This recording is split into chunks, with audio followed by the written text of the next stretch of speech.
on the Hawkeyes Sports Network. From Learfield, this is Hawk Talk with Lisa Bluder. Brought to you by Bud Light. It's for the fans. Hy-Vee, the official grocer partner of Iowa Hawkeyes basketball. Hy-Vee, where there's a helpful smile in every aisle.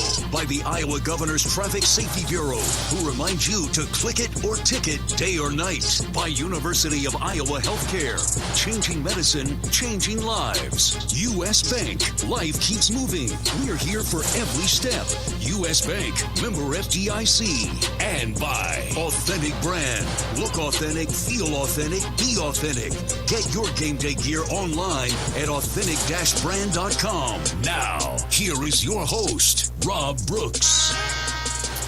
And welcome to Pumps at Finkbine Golf Course for another edition of Hawk Talk. And it's hard to believe, but only 4 regular season games remain for the Iowa women's basketball team. 2 with Indiana, a back-to-back series that I'm not sure has happened before. We'll ask Coach if she's ever remembered a time. And then a trip to Rutgers next week, and then the home finale. It'll be a senior day on the 27th. As the Hawkeyes welcome back the Michigan Wolverines. And Coach, I guess we've talked, when you get into February, things start to cruise on pretty good. And here we are, just 4 games left. And just big picture here, coming down the stretch, the top of the league's gotten interesting. As now teams are starting to lose games you maybe didn't think that they would. And everybody's got at least 2 losses. And then 3 teams with 3, and then the Hawks at 10-4. So still a lot out there to play for with just 4 games remaining. There really is a lot, and but the exception of Ohio State, they have a very easy schedule going down the home stretch. But really, everybody else, I mean, ours is tough. Michigan's is fairly tough. Indiana's is. Maryland's is. So, it's going to come down to right now. It's who can be healthy. A lot of teams are struggling with injuries right now. I mean, Maryland was without their point guard.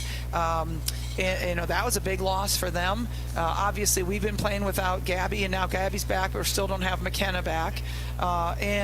Indiana doesn't have Mackenzie Holmes, who is really their leading scorer and a terrific post player. And so that's hurt them a little bit. So I think just the injuries that we've been looking at, Michigan has had Leanne Brown out. It's been devastating, really, to the conference how many injuries that we've had to key players. Yeah, and I think that's kind of where you see now everything is so tight because of just what you said. And then obviously there's been some COVID pauses across the league as well. So been a little disjointed that way. Teams have had to try to get a certain amount of games in a short amount of time, and Hawks have done that as well. And maybe travel when you weren't expecting to, but you still now have a chance to kind of jockey around for positioning as far as the Big Ten tournament is concerned, and trying to still get that double bye, which is still within reach. It is still within reach, and it's going to be tough, just because of the competition that we have remaining. I mean, when you look at, you have 4 games remaining, 3 are against top 5 teams in the country, and 1 is on the road. It's not an easy schedule, but that's life, and you got to go out and you got to win, and you got to beat people if you want to be in the top 4 in this conference. And the top 4 is just so instrumental because of you get the double bye. And last year, I think we ended up 6th in the standings, and so we had to play 4 games in 4 days to get to that championship game. And Maryland had to play 3 games, and that's a big difference. And so yes, we would really, really love to get that double bye, and that means we got to go to work and get some wins next week and a half. Yeah, and I guess the thing is that you mentioned too, a very difficult schedule, but to be able to try to beat teams in front of you, obviously you're going to move up quickly. That's exactly right, because somebody's got to lose when you play them head to head. So and you look at the standings, 1 game against Michigan, 2 games against Indiana left. A lot of movement could happen. No doubt about that. And 2, no matter what happens, you can also draw upon what happened last year, because you did get to that championship game. It wasn't easy, and 4 in 4 days is really difficult to do. But hey, there's different routes to a championship Sunday. Yeah, and I do think that we moved up in the standings, our seed in the NCAA tournament, because of the success that we did have in the Big Ten tournament last year. So it can help you. Certainly, if you do well in the Big Ten tournament, I think we moved up, possibly 1 or 2 spots last year by advancing to the championship game. Of course, 1-1 this week. I got a big victory against Minnesota by 10, 88-78, and this was a much different Minnesota team than we saw in Minneapolis when you scored over 100 points and I think won by 49, and you knew going in this was going to be a much more difficult game. Definitely. I think that Minnesota just looked like they'd quit when we went up to their place, especially in that fourth quarter when they scored 3 points. So we knew we were going to have a better battle against them because I think Lindsay's done a great job with them, but also, sometimes there was a defector from their team that probably helped them and has probably motivated them now to continue to do better and want to kind of show her, well, we didn't need you anyway, even though you were in the starting lineup. Sometimes that can help, addition by subtraction. So we were expecting a much better game. We knew that they were embarrassed the first time we played them.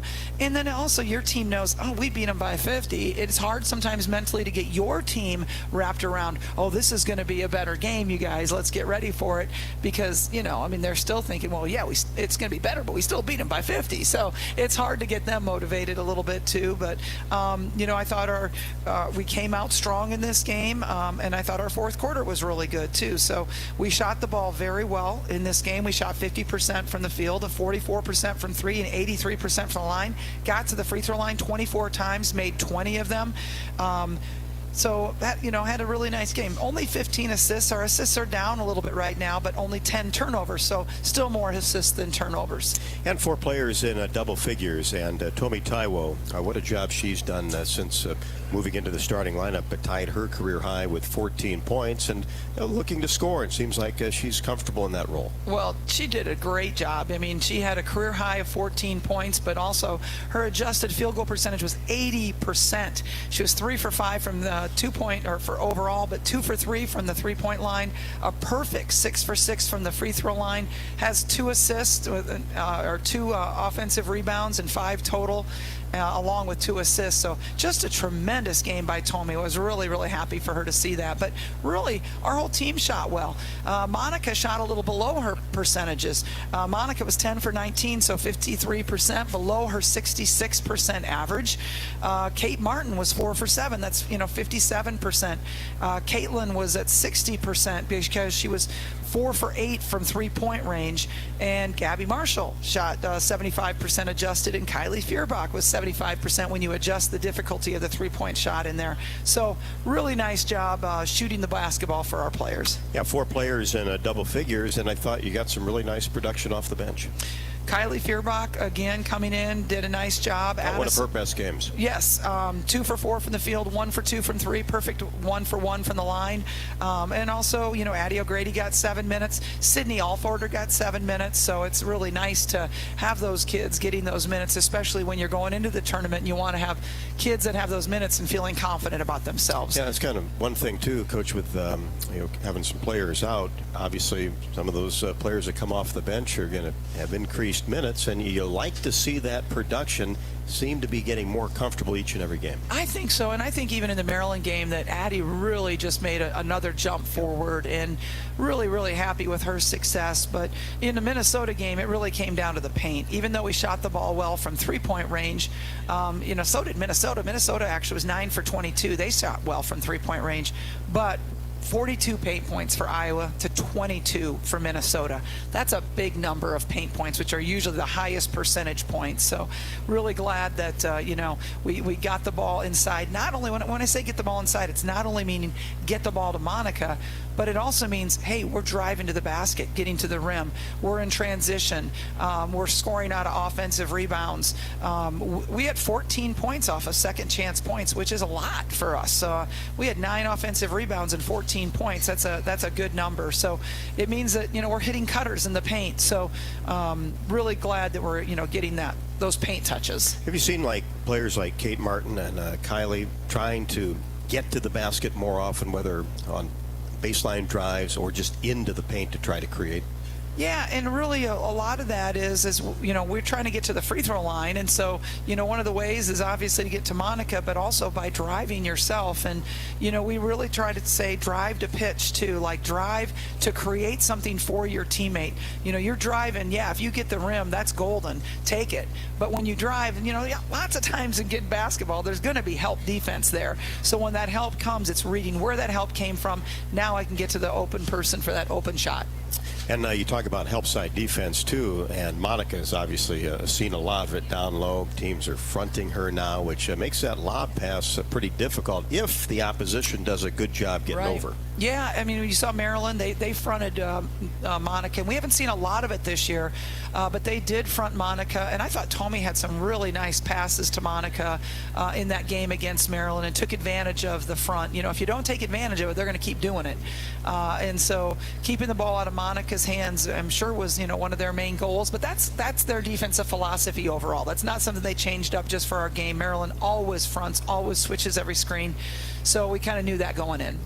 And that was a terrific atmosphere for a Monday night. The crowd looked great in gold and a lot of pink out there as well on Iowa's home breast cancer awareness pink game, and almost 10,000 fans, and you could hear them. Yeah, I mean, 9,800 fans. Are you kidding? That on a Monday night at 8 o'clock? Yeah, it doesn't happen very many places. I mean, that was just amazing. And I just, sometimes I just feel so bad that we don't give them the win, though. But I'll never feel bad about the effort that we give. I mean, our players always give, you know, their maximum effort. They stay positive. They keep fighting. And you saw that in the Maryland game. And we got down 20. We got it within 5 with 6.5 minutes to go. That was really, you know, a possibility there. And then we have a turnover. They score 2. We miss a 3. They make a 3. All of a sudden it's 10 points again. Come down, miss another 3. You know, it's just like one of those things that unfortunately, if we would have just capitalized, I think we were only down 5 with the ball, it could have made all the difference in the world. We went to a zone defense, and Gabby Marshall went to work defensively, has 4 steals in this game, and just did a great job in a top of our zone for us. And really that kind of gave us an opportunity to have a chance to win this game. Yeah, it seemed like that really spurred things on the defense when you went to that zone. And you're right. Just going back and going through the play-by-play, you've obviously watched the tape several times, and you did have those opportunities to cut it to 3, to take the lead. It just couldn't quite get there. No, we got close, but just couldn't quite get over the hump. And I thought we had a really good start in this game, and we got out to a nice fast start, and then you know, Caitlin hits the logo 3 going at the end of the quarter break and kind of gives us a little momentum. We're down 5, but that second quarter we're a negative 10 in that second quarter, and going to the locker room down 15. That's tough go right there when you're on your home court. And then we had a good third quarter, beat them by 4 points, and then like you know, just said, kind of back and forth after that, and couldn't take advantage when we got down to that 5-point difference. What did you like coming out of this game? Well, you know, what did I like? Not much. You're making me think here a little bit. I mean, Monica, 70% Well, you shooting. mentioned Addie O'Grady, too, in her play. Yes, absolutely. Monica, though, 70% shooting, 7 for 10 from the field. But why is she not taking 14 shots? You know, that's what we have to ask ourselves, is when we have somebody that's playing so well, why are we not getting the ball? Now, give credit to Maryland. Great defensive effort. They did front her. They did have good help side. So, you know, they were a part of that, definitely. Tommy, I thought, again, came in and did a nice job for us. She was 3 for 6 from the field, 1 for 1 from the 3-point line. And Addie O'Grady was 4 for 5 from the field. Led us with 4 offensive rebounds, tied us with a high of 6 total rebounds. So that was really nice to see. Just like you say, Addie O'Grady, I thought, really stepped up. They played 13.5 minutes. Monica got in a little bit of foul trouble, and Addie went in and did a really nice job. And it seems, too, that she is ready to go, ready to come in, which is kind of an art, especially for a true freshman, to sit on the bench and not knowing exactly when you're going to come in, and then be ready, be mentally into the game. I think the first time she touched the ball, hit that nice baseline jumper. She's ready to shoot the ball, definitely. I mean, Addie, that's one thing she's not going to shy away from, is shooting the ball. And you want kids that are confident, especially when they're shooting 80%. You want them shooting the basketball. But I really loved her offensive rebounding. Again, 4 offensive rebounds. We only had 11 total. We only had 8 personnel offensive rebounds, so she had half of them. That's in 13 minutes. So, and I thought she ran the floor well.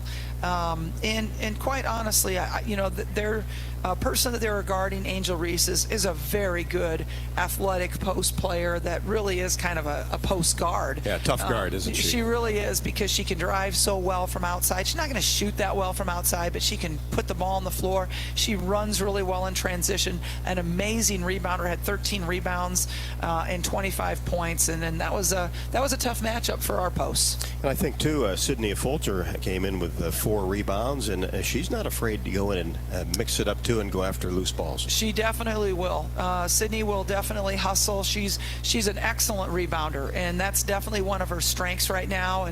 And she's going to be a good player down the line. She just has to continue to try to learn the system and understand the game a little bit better, how fast it is at this level. And but her scrappiness, her effort, her on the floor for loose balls, getting rebounds, very, very good. And that's something Maryland prides themselves on too. So to come in and kind of match that was important. Yeah, and they're an excellent rebounding team. I mean, they got 47 rebounds to our 31 rebounds, but we're pretty much taller at every position than we are. But it's not all about height for rebounding. It's about positioning. It's about springing off the floor and just having the determination to go get the ball. And Maryland hangs their hats on that. They do a very good job. They got 19 offensive rebounds. They got 49% of opportunities to go get offensive rebounds. But I will say sometimes they'll shoot, miss, shoot, miss, shoot, miss. Right. They'll get like 3 of them in one possession and really elevate that number too. No doubt about that. Well, we'll continue to talk about Iowa basketball as back-to-back games coming up against the Indiana Hoosiers. And if you would like to join in the conversation on this Wednesday night, you're certainly welcome to 1-877-464-2957, 1-877-464 Go Hawks. Anybody here at Bumps that has a question, come on up and we'll talk about it. And we'll be right back with more Hawk Talk with Coach Bluder after this on the Hawkeye Radio Network from Learfield. Anything can happen when the Cyclones and Hawkeyes come to compete. It's where the rubber meets the road. Neighbors become rivals and friends become foes. Some go home broken-hearted, while others are victorious. When the dust finally settles, one thing stands true. No matter which side you're on, you're part of tradition for those who are Iowan through and through. We're Iowa Corn, a proud sponsor of the Iowa Corn Cy-Hawk Series. In Iowa, we grow corn, but the truth is, corn grows Iowa. Get your ice cold Bud Light Seltzer Hip. Even though you can't go to the game, doesn't mean the game can't be brought to you now, Hip. Just go to budlight.com/delivery. That's budlight.com/delivery. Give me 2 mangoes. Coming at you. It's a little short. Ow. Sorry. You know what? I'm just going to walk them over to you. Whenever there's a game to watch, there's a Bud Light there. Enjoy responsibly. Anheuser-Busch, Bud Light Beer, and Bud Light Seltzer. IRC Beer in Texas, St. Louis, Missouri. Check out Bumps Restaurant, located on Melrose Avenue in Iowa City, inside the new Nagel Family Clubhouse at Finkbein Golf Course. We use fresh whole ingredients and scratch cooking in all of our dishes. Come enjoy a blackberry avocado salad, our famous pork tenderloin, or maybe our signature Kinnick burger with a side of our fresh hand-cut french fries. And don't forget to try our legendary Mary and handcrafted cocktails. Reservations are encouraged. Make yours today by calling 319-335-9662. Bumps Restaurant, legendary man, legendary food. When you set up a savings goal with U.S. Bank, it grows with you. There's no limit to what you can crochet. Can do. Doesn't have to be crocheting, but it totally could be. Like the headphones you're listening to this ad with, you could totally crochet those. There's no telling where your savings goal will take you. Maybe you'll save enough for yarn to crochet your house or the whole town. Oh, right. Doesn't have to be crochet related. Set up savings goals on the U.S. Bank mobile app, even for the wildest of dreams. U.S. Bank. We'll get there together. Equal housing lender, member FDIC. Are you looking to downsize from your family home to begin your retirement years? Our Oak Knoll East campus is for you. I'm Steve Rowe, Executive Director at Oak Knoll. Our new campus has many unique amenities for your active lifestyle, in addition to providing the same great services that Oak Knoll has offered our residents for over 50 years. We're now open and have a few 2-bedroom apartments still available. Call me at 319-351-1720 or visit oakknoll.com to set up your personal tour. Go Hawks! After a cancer diagnosis, it's natural to want to start treatment right away. But first, get a second opinion from a team that specializes in your cancer. I'm Dr. George Weiner, Director of University of Iowa Holden Comprehensive Cancer Center. Before you start treatment, you deserve to be confident you have the right diagnosis and know every option available to you. So whether it's with us or somewhere else, get a second opinion. It can change your care and your life.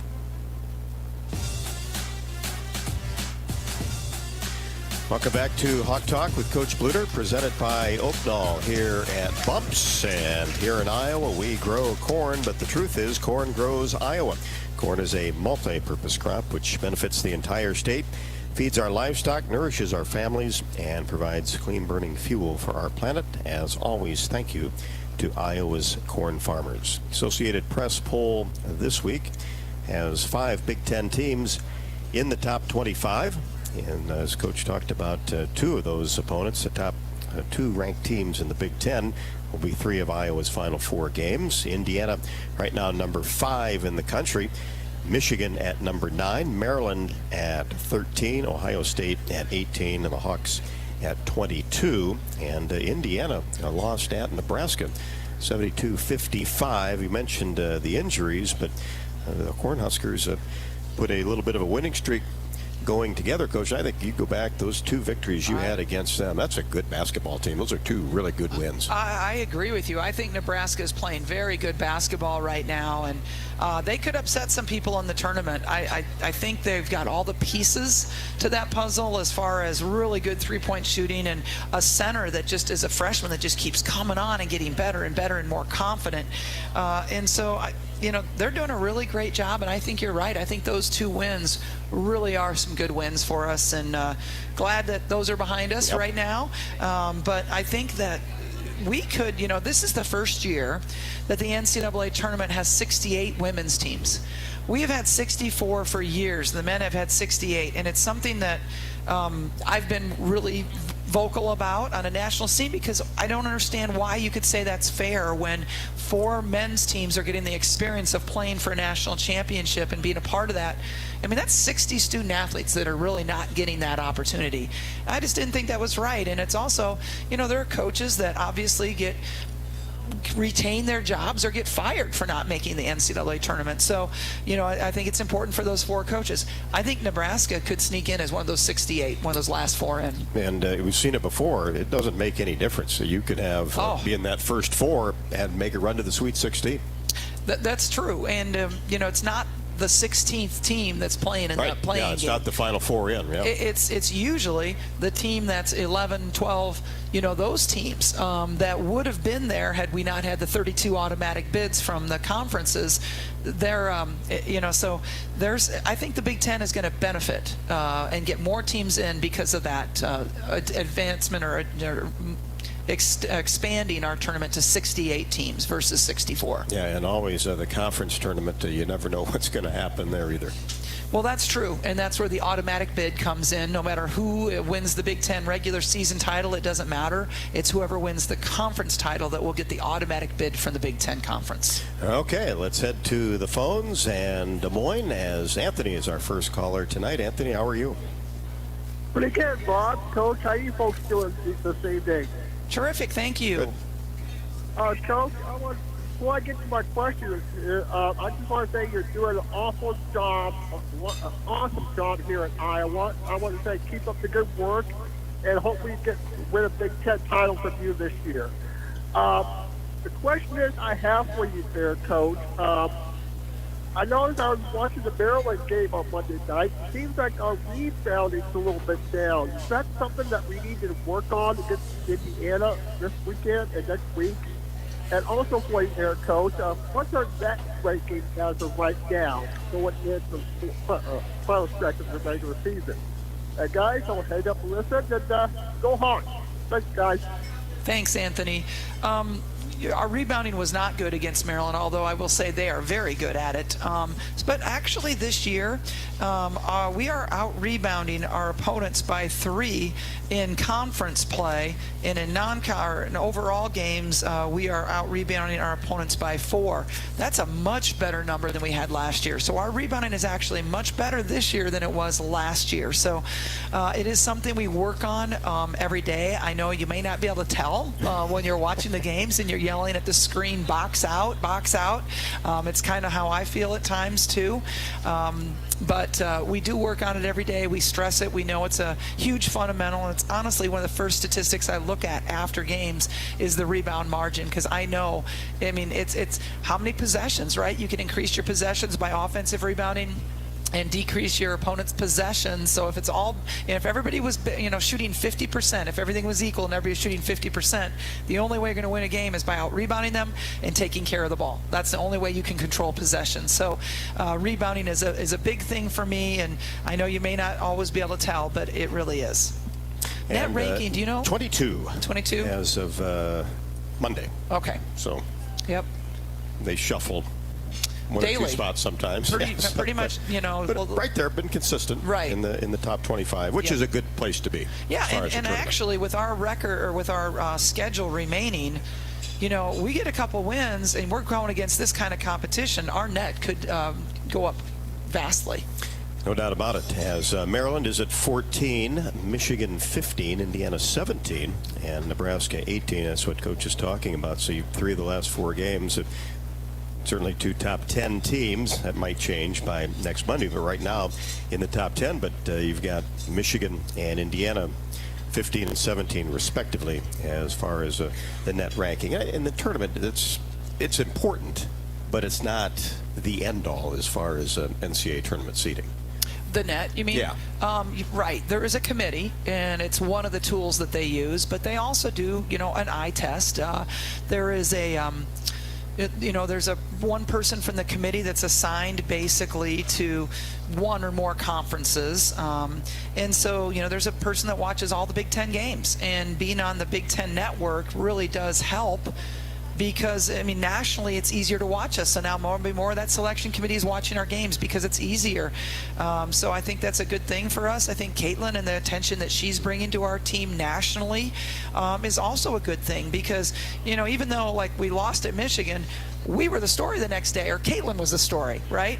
And so that puts things into people's minds, and when they're sitting in there in that selection committee, that that's going to come up. And I don't know if we'll get to host. Only the top 16 teams in America get to host, and right now we're, if you just went on pure net, we're 22nd, so that wouldn't give us a host spot, and obviously that's the goal, because the last time we were able to host was pretty magical. When we hosted Mercer and Missouri and Drake, and over the course of the 2 days we had over 23,000 people in Carver Hawkeye Arena, and it set the NCAA all-time women's attendance record for the first and second round basketball games. So Hawkeye fans are amazing. They show up and they're incredible, and so yeah, and I know they'll show up next Monday when we host Indiana again. So thank you for coming out the other night. Sorry we didn't give you the win, but we'll do our best when we host Indiana next Monday and then host Michigan the following Sunday. Yeah, not going to forget those 2 games of the NCAA tournament anytime soon. No, they were tight games too. It was pretty magical, magical. Not easy to get to the Sweet 16. Loving to host it, but last year we didn't. It was in a bubble, so everybody was all in the same place, and we played in neutral sites, which I think is what the national tournament should be played anyway, on all neutral courts. But obviously that was a lot of fun as well. Let's take one more phone call before we take a break and head to North Liberty. Karen is on the line. How are you this evening? I'm fine.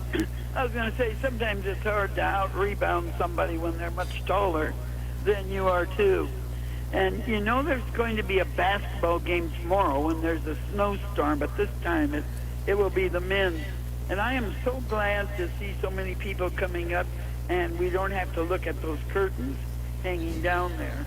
And I would like to know, how close are we to hosting an NCAA game, and also how many of our women can take an extra year because of COVID? Good luck against Indiana. Let's have a double win. Wow, there's a lot there. But the curtains, we love it when they raise the curtains. But at the same time, the curtains do serve a purpose, and it makes it a more intimate environment when we do have 4,000 or 5,000 people in there. But man, when we're in a shoot around and those curtains are up, that we have 8,000 seats sold, that's a pretty exciting thing. So we just talked about hosting the NCAA tournament. Right now we're not there. If it was picked today, we wouldn't be hosting. But certainly, how we end up these next 4 games and how we end up in a conference tournament will make a big difference in that. So hopefully we'll have a healthy team. We'll be able to pull out some wins and maybe get a home court advantage, which would be just magnificent for the NCAA tournament. Extra year, everybody's eligible for an extra year. You don't have to earn it. It's everybody is eligible. For example, Indiana Pat Berg is 25 years old. She is a 7th-year college player because she's had injuries, transfers, started at Notre Dame, got the COVID year. I mean, it's crazy, but she is in her 7th year of college basketball. This is it. I told the team we got to call her Dr. Patberg when she gets introduced or out in the court, because that is unheard of. But there is another 25-year-old playing in Nebraska, and she's only a sophomore. Scoggins is a 25-year-old sophomore, and so it's kind of crazy, but that's the limit. Can't go past that because it is college basketball. So 25 is the cutoff, but everybody's eligible for an extra year of COVID, and so everybody. We have 3 seniors this year. They all could take that year. Now, they can also, as some people will do, will take that and go to grad school someplace else and play someplace else for a year because maybe they want a different experience as far as graduate programming, or maybe we don't have the graduate program here that they want to go into. They're all graduating. I mean, all of our players are graduating, so all of our players always graduate in 4 years. That's never an issue for us. They don't need that extra year to get their undergraduate degree. And is that just kind of ongoing conversations with all players, because obviously it can affect scholarship limits and recruiting? It can, and that's where it can get tricky sometimes, because if you are bringing in or sign so many people, you might not have positions to keep people, and so even if you'd like to have them, you can't have them around, and that's unfortunate. And having to have those discussions up front and talk to our players about those things is really important to have that transparency. Yep, no doubt about it. Well, we'll be back with more Hawk Talk with Coach Bluder, as we've got the phone lines open now. 1-877-464-2957, 1-877-GO-HAWKS. If you have a question for Coach Bluder, we don't have many more opportunities for Hawk Talk this year, so if you want to jump in, please do so.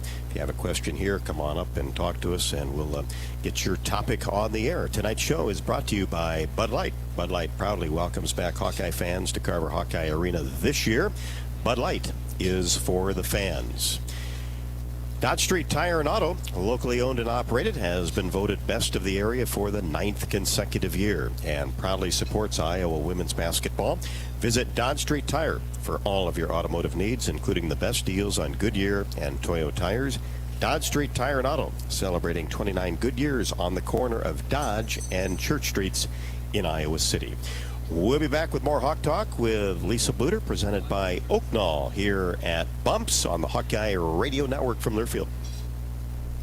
Iowa, we grow corn, a lot of corn. We love seeing our farmers in the fields, and although they're perfect strangers, we know them. We know them by their equipment covered in dust. We know them by their work ethic, where days off don't exist. We know them by the way they wave, passing strangers alike on a 2-lane road. We know them in the midst of our kitchen as we prepare another family meal. In Iowa, we grow corn, but the truth is, corn grows Iowa. The Iowa corn farmers are proud to be on the sidelines for the Iowa Hawkeyes.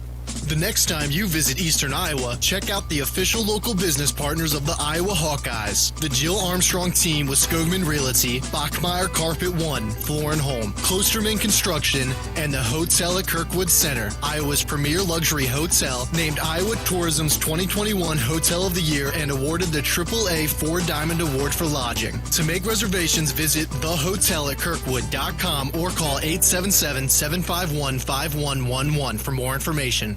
Check out Bump's Restaurant, located on Melrose Avenue in Iowa City, inside the new Nagel Family Clubhouse at Finkbine Golf Course. We use fresh whole ingredients and scratch cooking in all of our dishes. Come enjoy a blackberry avocado salad, our famous pork tenderloin, or maybe our signature Kinnick burger with a side of our fresh hand-cut french fries. And don't forget to try our legendary Mary and handcrafted cocktails. Reservations are encouraged. Make yours today by calling 319-335-9662. Bump's Restaurant, legendary man, legendary food. It's always more fun to be with friends as you cheer on your favorite team. Whether attending the game, watching at a bar, or hosting a party, it's very important to know that fans don't let fans drive drunk. Before choosing to drink, choose your team's MVP, a sober designated driver. Avoid the unsportsmanlike conduct of driving drunk by handing off your keys so that you, your passengers, and everyone on the road can be safe. Your team victory will only be worth celebrating if you and your friends make it home. This message is brought to you by the Iowa Department of Public Safety, the Governor's Traffic Safety Bureau, and your local law enforcement. Are you looking to downsize from your family home to begin your retirement years? Our Oak Knoll East campus is for you. I'm Steve Rowe, Executive Director at Oak Knoll. Our new campus has many unique amenities for your active lifestyle, in addition to providing the same great services that Oak Knoll has offered our residents for over 50 years. We're now open and have a few two-bedroom apartments still available. Call me at 319-351-1720 or visit oakknoll.com to set up your personal tour. Go Hawks! Oh, you know that old injury of yours? The one in your knee or maybe back? Instead of going to the doctor and then doing physical therapy, why not start with therapy first? Athletico Physical Therapy is changing the whole healing process around. Their physical therapists will find the source of your pain and help fix it. Start with them and start living pain-free. Just like that. It all starts with Athletico Physical Therapy. Schedule your free assessment at athletico.com. No prescription needed. Proud partner of the Iowa Hawkeyes.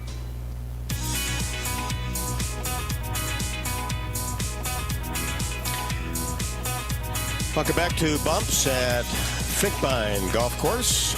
Hawk Talk with Coach Bluder. Big schedule for women's basketball in the Big Ten, and it all starts tonight. Michigan State is at Wisconsin. That game just underway. And then on Thursday night, it's Northwestern at Indiana. Northwestern has put together a couple of wins. Yes. Playing a little bit better, it sems like. They beat Michigan. Again, I think that's going to be a good win when we split with them. They beat us at our place. We beat them at their place. We're looking back on it. I think that's going to be a good win as well. I think Northwestern is another one of those teams that could benefit from that, last four, 68 teams versus 64 teams. Yeah, you look at Indiana and Michigan, and rightfully so, ranked where they are. But boy, you start to look at like Nebraska. Michigan State's capable. They're coming on too. Sure yes. are. Yeah, they Purdue are. always seems like they're capable as well, even though only have 5 wins. So there's some, and Minnesota, another team that could beat some people. That's playing better. Yeah. So it's going to be an interesting conference tournament to say the least. Yeah, and also these next couple of weeks, Illinois is at Purdue Thursday as well, and Nebraska at Penn State, Ohio State at Maryland, and then Rutgers at Minnesota. So as we were kind of talking about, a game here or a game there, Nebraska's got to travel. At Penn State, they've been much better at home than on the road. And then Ohio State, Maryland, and somebody's got to lose that one. Well, yeah, and that was a game where it was at Ohio State, and Maryland went in there and did not play well. And Brenda was not coaching that game. That was when she was attending her father's funeral, so she wasn't there. And they were in a 2 games kind of ick that they just went through that wasn't very good, and now they're really, I think, hitting all strides again. And when they get Owusu back from her ankle injury, they will definitely be a very, very good basketball team. I would bet to say one of the top 10 teams in the country. Yeah, certainly have been playing like it, winners of 7 in a row. Lisa, you mentioned the zone defense, and you change defenses. When you see success like that, is it something, hey, maybe we should play more of this, or do you just kind of stick with what the plan is throughout the year? No, we basically go into the year with 3 defenses that we play. We play player-to-player defense, we play a kind of a matchup 2-3 zone, and then we play a triangle and 2. And so those are the 3 defenses that we teach our team at the beginning of the year. And then we go in with a game plan of every game of what defense we want to play. And then we track every defense. Catherine Reynolds, our player development coach, is on the bench, and she tracks every time that we have a defensive possession, what defense we're in, and if they were successful or unsuccessful, or if we missed a box out, or if they scored in transition, so that we know, how our defenses are doing. So every time out, Catherine will tell me what the percentages are. We have played more player-to-player defense this year than we have in previous years. We used to be about a 60-40 player zone team, but this year we're more like, it's been more like 85-15 for us, or 80-20 maybe. But it was our better defense against Maryland. Now, we didn't think going into it would be. We get all this really cool statistical information before a game, this synergy information. And there's a lot of it. There's a lot of it, but what we can find out is what they're ranked against offensively against player, and what they're ranked against zone. For example, Indiana has faced 85% player this year, and they're ranked excellent. And each possession they score 0.84 points. Now against zone, they've only played 15% against zone, but they're also excellent against zone, but they score 1.09 points against every zone defense. So, going into this, you're thinking, okay, we're going to play more player to player. But then it also comes down to individuals, because we have information on who goes up versus a zone, who stays the same versus a zone, and who decreases when you play zone. So based on rotations too, you could also decide, this player is going out, and she's really, goes up against the zone, but she's going to the bench, and somebody's coming in that's going down versus zone. Hey, now it's time to try some zone defense. And maybe we'll just try it also, like test it out for one possession out of a timeout, or test it out on an out of bounds play and see if we like it. That's how we started last night, is we said, we're going to play one possession of zone, kind of mix it up, and then it was good. And then we was like, let's stay in it, let's stay in it, let's stay in it. And it was our better defense in the end. Can they track that for the full year, and then like a 5-game span, 10-game span? Yes, we can, because we track every single possession. So yes, absolutely. Because I know a lot on scouting reports too, you look at what a player has done not only for the year in conference, but also the last 5 games. Yeah, you want to see who's trending. For example, right now we're looking at everybody's overall conference stats, and then what their last 5 stats are. This will probably jinx me for saying this, but like Allie Patberg in conference play is shooting 34% from 3-point range. Allie Patberg is Dr. Patberg, number 14 for Indiana. But in the last 5 games, she's shooting 22% from 3-point range. So her numbers have went down significantly in the last 5 games. And, you can kind of use that, or you can see somebody that maybe is all of a sudden trending up quite a bit. Maybe their overall number isn't very good, but they're in the last 5 games, they've been shooting the ball really well. Okay, we can't, sag off of her. We're going to have to play her hard, even though her overall numbers aren't as strong. So it can be very helpful. We also get crunch time stats, which are stats in the last 2 minutes of a game, and how people perform in the last 2 minutes of a game. So that's kind of interesting too, because I specifically look at it for they call it clutch stats for free throws. And so, like at the end of the game, is there somebody that is normally a good free throw shooter, but at the end of the game, maybe they're not? And so that's kind of always interesting to look at as well. Do you do the same thing with ball screens? How to play those? Yep. We also we've really changed our ball screen defense this year, and it actually is much better than what it's been before. So we're happy with our change, and everybody sets ball screens now. I mean, it's ball screen. And that's a hot topic. Oh man, everybody shoots ball screens or has ball screens. So we get information on our what their offensive production is against ball screens and what our defensive production is, and then vice versa too. So there's a lot of information you can get out there nowadays, and we try to pick and choose what we really want to use and what we're really going to try to hang our hat on. Like, I think if you tried to look at everything, it'd be crazy. Like, too many numbers swirling around your head. We got to decide from that how we're going to go into a game, what our game plan's going to be, and live with that. You probably had to do that on your own several years ago. Oh my goodness. Yes, this is crazy what we have now. When I first came to Iowa, I'll never forget this. It was back with the tapes and you put them in, and you made your own highlight film from tape, and so you had to have one VCR hooked up to another VCR. And Jenny Fitzgerald was sitting on the floor in my office working these, and Bob Bowlesby comes in and goes, "My gosh, we got to get you something different than this." I'll never forget that. He was just like, "This is not right. We got to get you a different system." So I think that helped. Yeah, that's good. Came in at the right time. Yeah, huh? he did. Yeah, he did. The old VCR days. Huh? Yes. Love it. And certainly we love Hawk Talk here with Coach Bluder. And next week's going to be a little bit different because there's just no time to be here next week with the men's schedule, our schedule, travel schedule. Now, we'll have a show that will be on the radio at the same time on Wednesday night from 6 until 7. But unfortunately, we're not going to be here until March the 1st. Okay. So. Yep, March 1st is our next show. I've done my research on that. Yeah, thank you, because I was kind of confused there too. But I think we're going to do a Zoom show. Yep, you and I are going to tape a show. take care of that. Yep. And then they're just going to air it. Yep. Next Wednesday at 6. So you it'll can't be call timely. in. Right. Anthony, Karn, we're going to miss you calling in. We might make up a couple of questions for you. I think we're going to have what we think you'll ask. Yeah, I think we're going to have to do that. But, so we'll miss them. We will. And we'll miss everybody here. I mean, you guys, coming out, and helping us with the show. I mean, this has been great. It's been a fun year. It's been at Bumps. Great food, great location, free parking, and so really appreciate everybody. Again, a great crowd again here tonight, and appreciate them coming out. And great specials every night of the week here at Bumps. Tonight's 2 burgers for $12. Can't go wrong with that. No, I mean, and they're really Comes good. with French fries and everything. Yeah, had one last night. Yeah. Bottles of wine are half off, and then Thursday, Monster Tacos. So.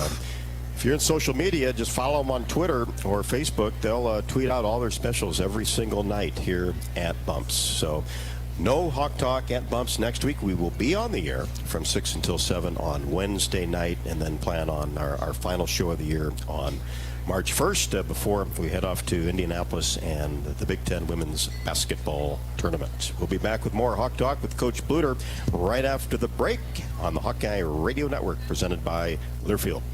There's a sense of pride that comes from the life of a farmer. How many people can say they have a famous tan named after them, or be known for their wave when they drive past neighbors and strangers alike on a 2-lane road? Whether it's a farmer's tan or the farmer's wave, we are proud to be known for a lot of things. We feel that pride every night at the dinner table, knowing we feed our family and yours. Iowa Corn is proud to be on the sidelines cheering on the Iowa Hawkeyes. In Iowa, we grow corn, but the truth is, corn grows Iowa.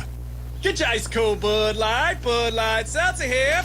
Even though you can't go to the game, doesn't mean the game can't be brought to you now here. Just go to budlight.com/delivery. That's budlight.com/delivery. Give me 2 mangoes. Coming at you. It's a little short. Ow. Sorry. You know what? I'm just going to walk them over to you. Whenever there's a game to watch, there's a Bud Light there. Enjoy responsibly. Anheuser-Busch Bud Light Beer and Bud Light Seltzer, IRC Beer in Texas, St. Louis, Missouri.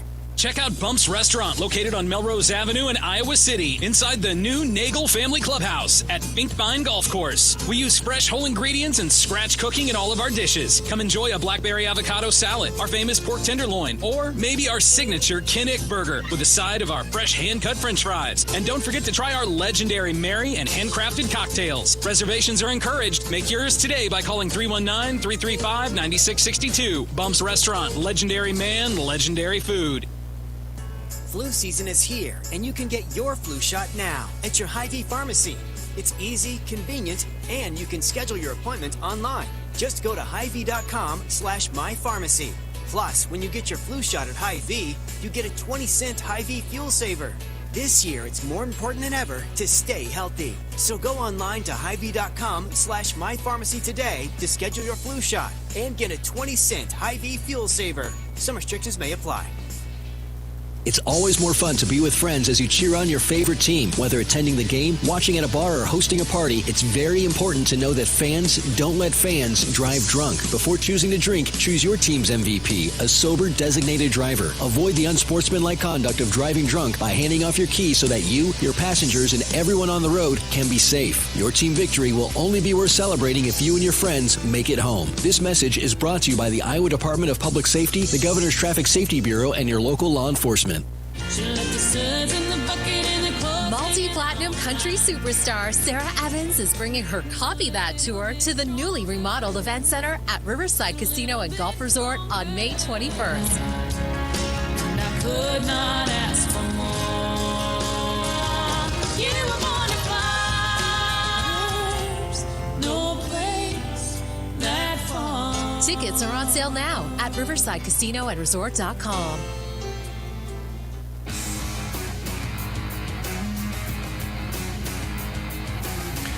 Welcome back to Hawk Talk with Coach Bluder. As blue is caring, blue is convenient, and now blue is Medicare Advantage from Wellmark Advantage Health Plan, offering all-in-one Medicare coverage, our extensive network, and the confidence of being covered by Wellmark Blue Cross and Blue Shield. Learn more at wellmarkadvantage.com. We'll finish off the schedule here for the weekend, of course, on Saturday. The only women's basketball game in the Big Ten, Iowa at Indiana. That's a 3 o'clock start Central Time. And then full slate on Sunday, Purdue at Rutgers. Wisconsin is at Ohio State. Maryland at Michigan.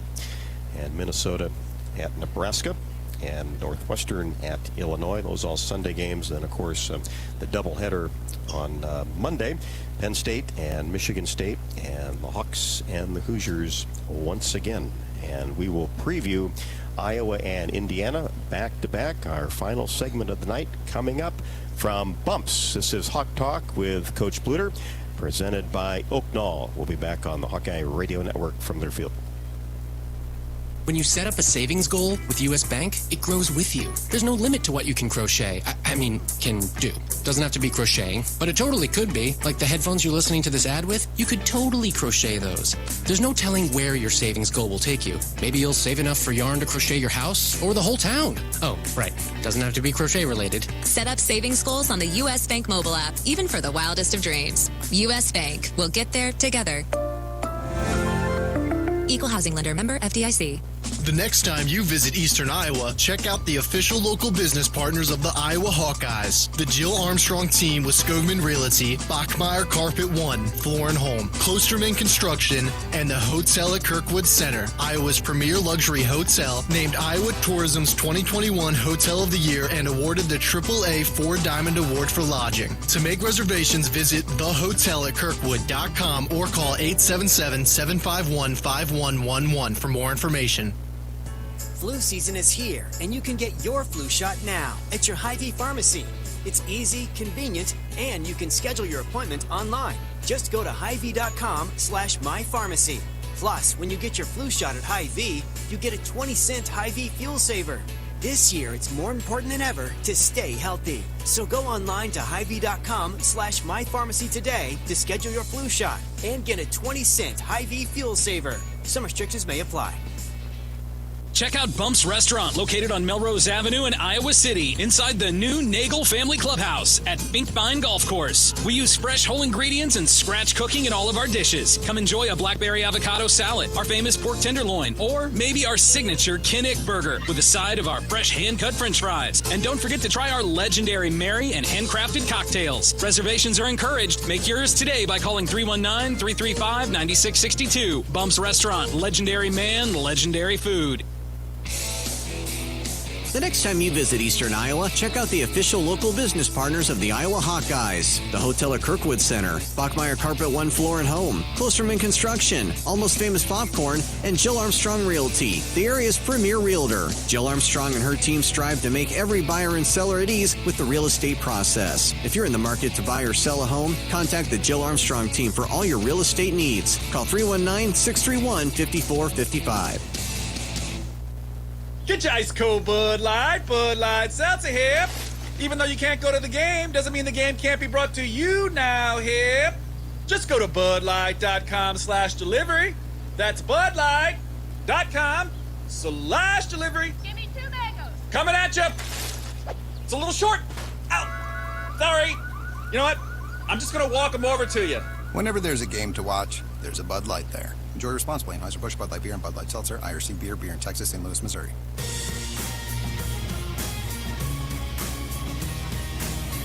Final segment with Coach Bluder on this Wednesday night for Hawk Talk. And appreciate once again everybody coming out. Don't forget No live show here. Next week we'll see you on March the 1st, but the same as far as the radio show is concerned on Wednesday from 6 until 7.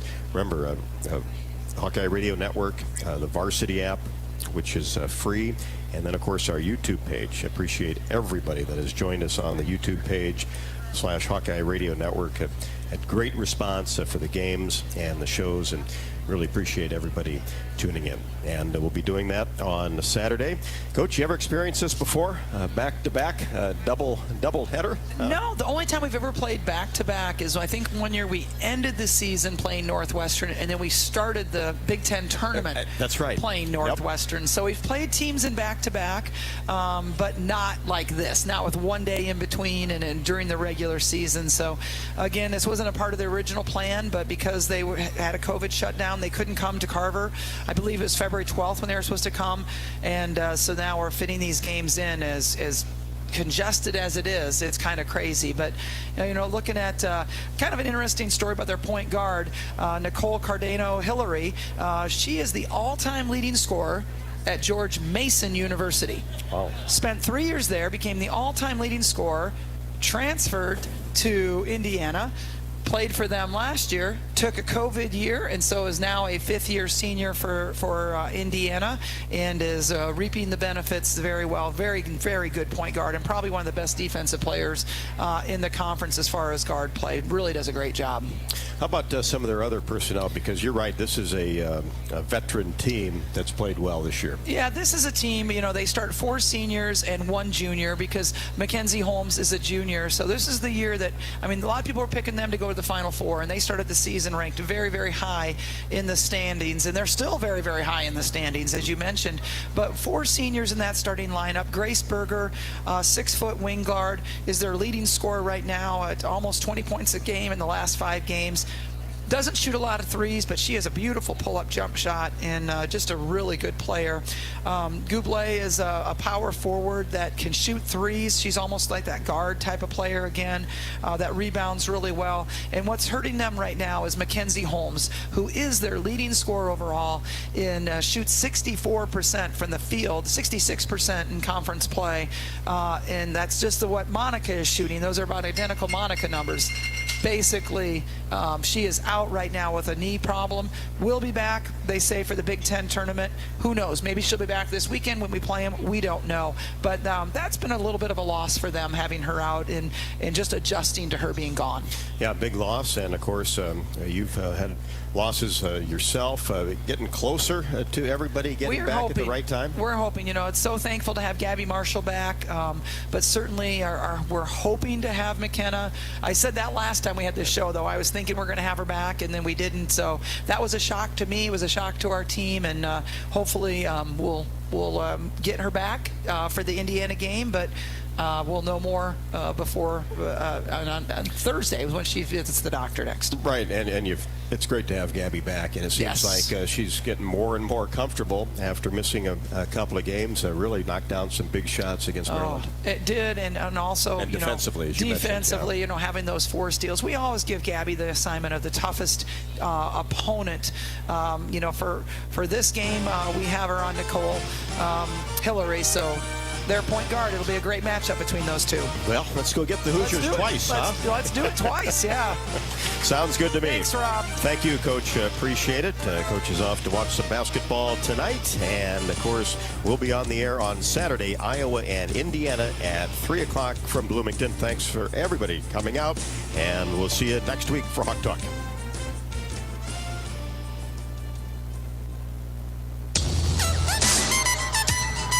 On the Hawkeye Sports Network from Learfield, this has been Hawk Talk with Lisa Bluder. Brought to you by Bud Light. It's for the fans. Hy-Vee, the official grocer partner of Iowa Hawkeyes basketball.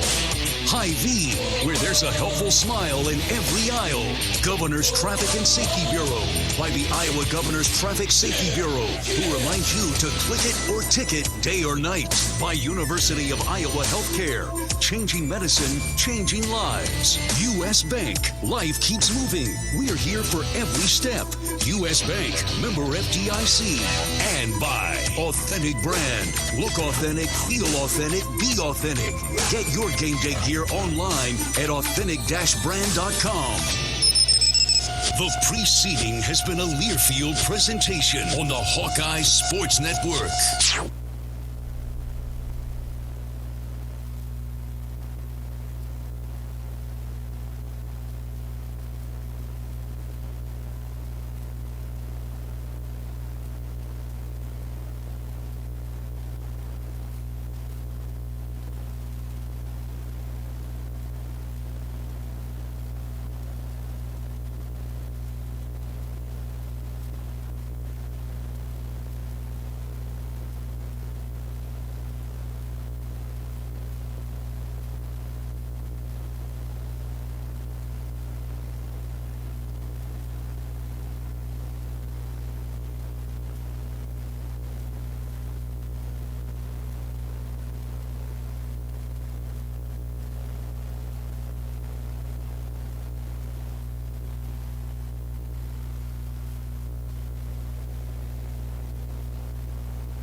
On the Hawkeyes Sports Network from Learfield, live from the Hyatt Regency, this is Hawk Talk with Fran McCaffery. Brought to you by Bud Light. It's for the fans. Brought to you by Ford, inviting you to visit your local Ford store or buyfordnow.com.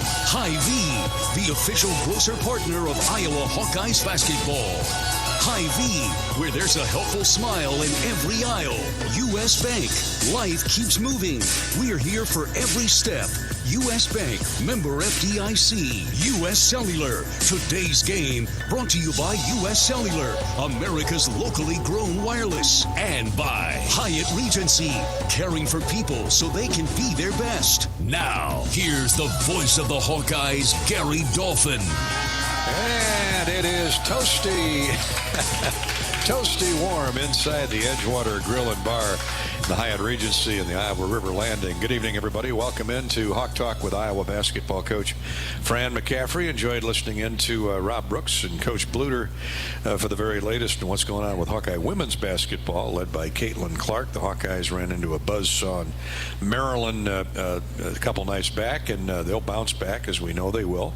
The Iowa men, they're on a 3-game win streak, and they look to make it 4 in a row tomorrow night against the Michigan Wolverines. That's never been easy with the house that Cassie Russell built up there in the Ann Arbor campus in Michigan, and Iowa is no doubt up to the task. They're playing with a lot of momentum, a lot of confidence, thanks to Keegan Murray, who earned the Naismith Trophy National Player of the Week and Big Ten Co-Player of the Week after averaging 33.5 points, 6.5 rebounds, a couple block shots, and a couple steals in a pair of victories over Maryland and Nebraska last week. Murray is the first Hawkeye to score 30 points in back-to-back Big Ten games since Matt Gaten's 10 years ago, when Matthew did it against Indiana and Wisconsin. So with that as a backdrop, welcome in to the Hyatt Regency and the Edgewater Grill and Bar. I'm Gary Dolphin, joined as always on our program, whether it's Monday night or Wednesday night. We're here with Hawk Talk, and Bobby Hansen is always gracious enough to step in and help me get through the next 90 minutes, along with the head coach of the Hawkeyes, who will join us shortly. Bobby, been a lot of fun here the last week and a half. Boy, it has, Gary. As you mentioned, a 3-game winning streak for the Hawkeyes, and they just keep getting better and better, and that's a good sign here coming toward the final home stretch of the Big Ten season. Love the way Jordan Mohanan got his confidence back at Maryland. He drained 6 3-point field goals in the first half, ends up with 10 for the game, an Xfinity Center record, a Big Ten record, an Iowa record, I guess, and he had it stuck on automatic, if you will, and just good to see that young guy come back and lead this team. And we'll have to ask the coach, the decision was made to make him the point guard. give him the basketball, free him up a little bit, allow him more freedom to create with the basketball. So great one there over in Maryland. That was the first game since our last show. And then Sunday against Fred Hoiberg's team in Nebraska, I thought the first half was just outstanding. Shot a high percentage, 60%. Keegan Murray got going, a little bit of a slow start. He explodes for 24 in the first half, 37 for the game. And off the bench, Peyton Sanford, a couple of three-pointers. And everybody that came in, Gary, contributed. That's what was a good thing to see. Bobby, we know Iowa can score the basketball. They're second in the Big Ten. They're fourth nationally at 84 points a game. They've ranked first in the Big Ten in scoring offense the last 3 seasons. And whether you rank first or second at the end of the year, that usually means you're north of 80 points. What I love about this Iowa team is how they take care of the basketball. They're number 1 in the league, tops in the country at just 8.5 turnovers a game. And to your point with Nebraska, they're turning over the opposition. And man, when you've got a half a dozen or more possessions than your opponent across 40 minutes, particularly against the better teams, that's going to get you a lot of great wins. Yeah, look back at that. It kind of started in the game against Minnesota, I think, on that Sunday. Billy Taylor stepping in for Coach McCaffrey, and the guys played real good defense. He got contribution off the bench.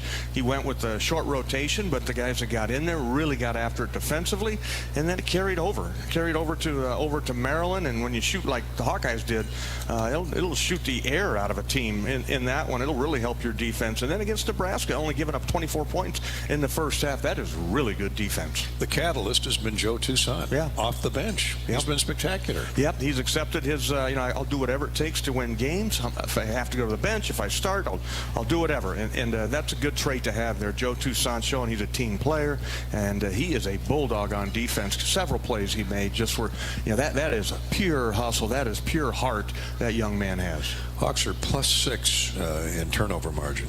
So essentially, across 40 minutes, they're having the ball 6 more times. They're in possession of the ball 6 more times than the opponent. You can do a lot of things with 6 more possessions. And on top of how many possessions that you're getting normally. I think Iowa, I read somewhere, 81 possessions a game. Second only to Nebraska, who kind of plays at a really, really, really fast pace, a little out of control. But when the Hawks play like they do and not turn it over, tough to beat. And Jordan Bohannon, you mentioned him with the 10 threes, 19 three-point goals for the Hawks at Maryland last week, which was a new Big Ten single-game record. When Jordan is cashing them in from the perimeter, that just opens up the Red Sea. That makes Keegan Murray and Chris Murray and Patrick McCaffrey all that more lethal inside. And we've been looking for a consistent third scorer, and Patrick McCaffrey has stepped up to the plate. But also Chris Murray. And now you mentioned Peyton Sanford off the bench with 10 points the other night, or 12 points. He had a team-leading 8 rebounds.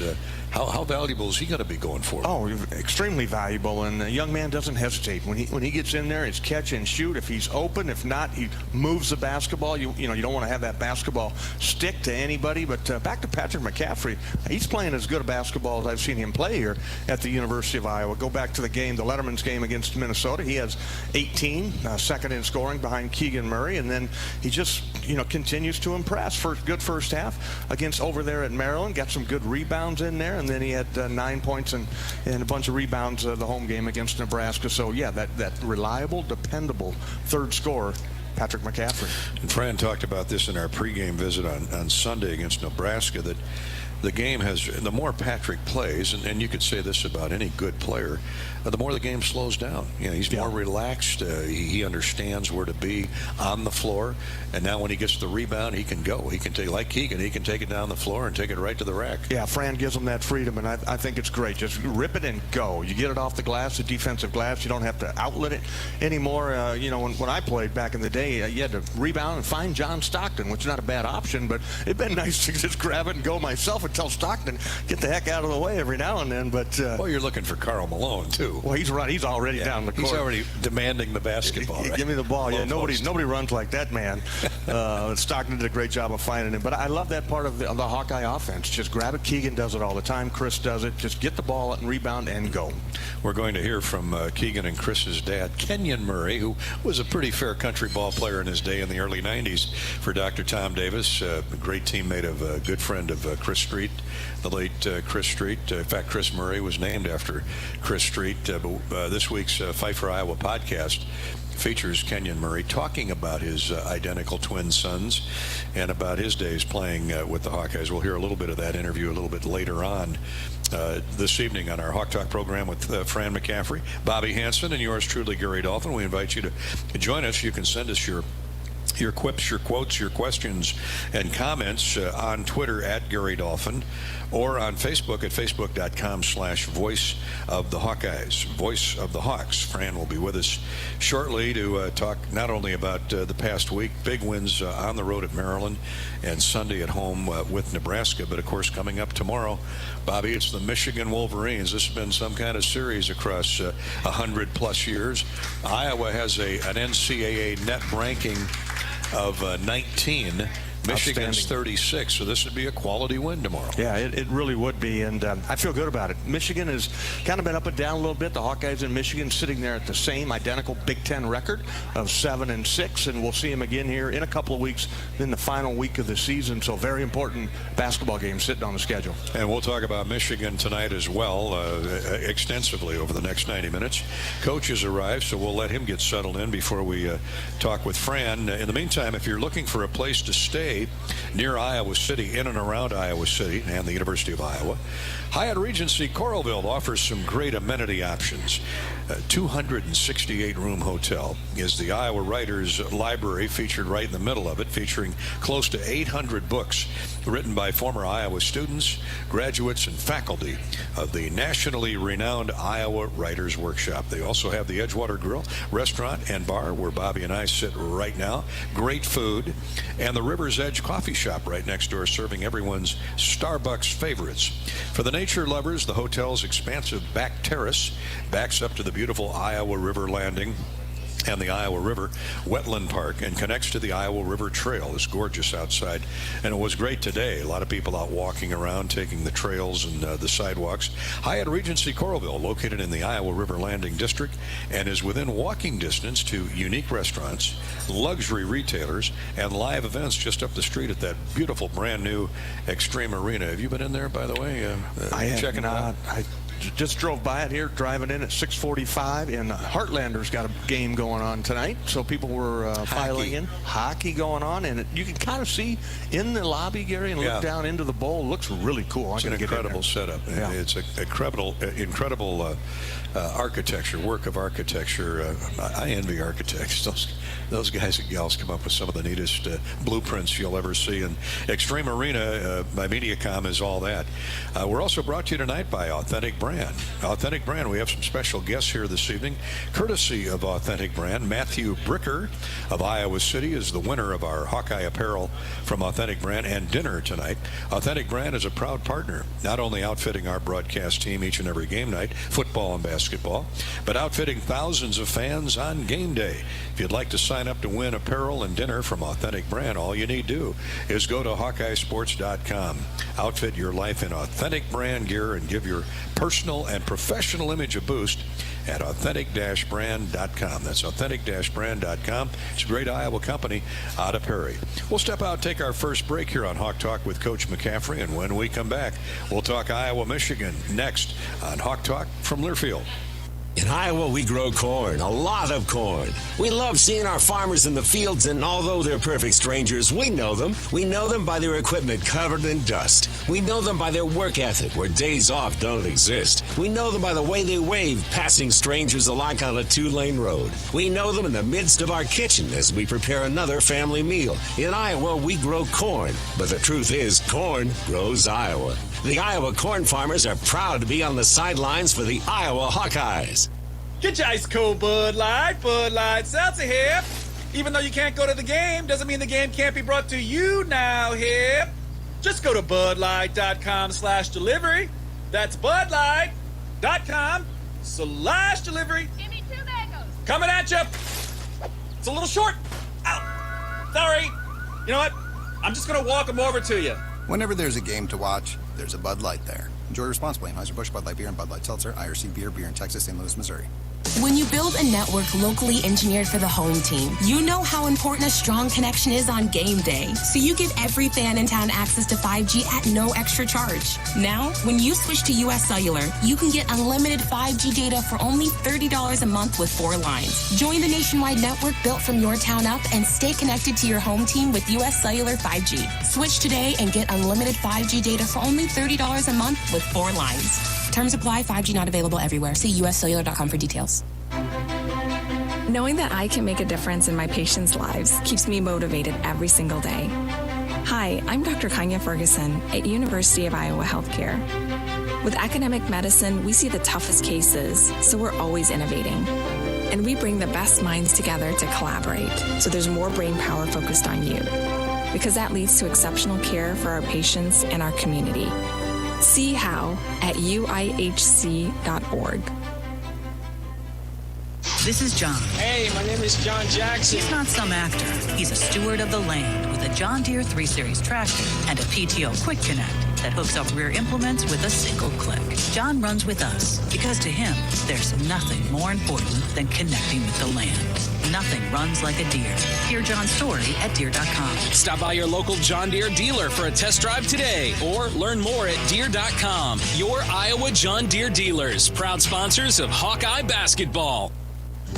Hawk fans, stop in and visit the newly transformed Hyatt Regency Coralville Hotel and Conference Center. Located in the heart of the Iowa River Landing, walking distance to Extreme Arena, home of the Iowa Hawkeyes volleyball team, as well as some great restaurants, shopping, and scenic walking trails along the Iowa River. Hyatt Regency is the new home of Hawk Talk with Fran McCaffery this fall. Come find your place at Hyatt Regency, where we care for people so they can be their best.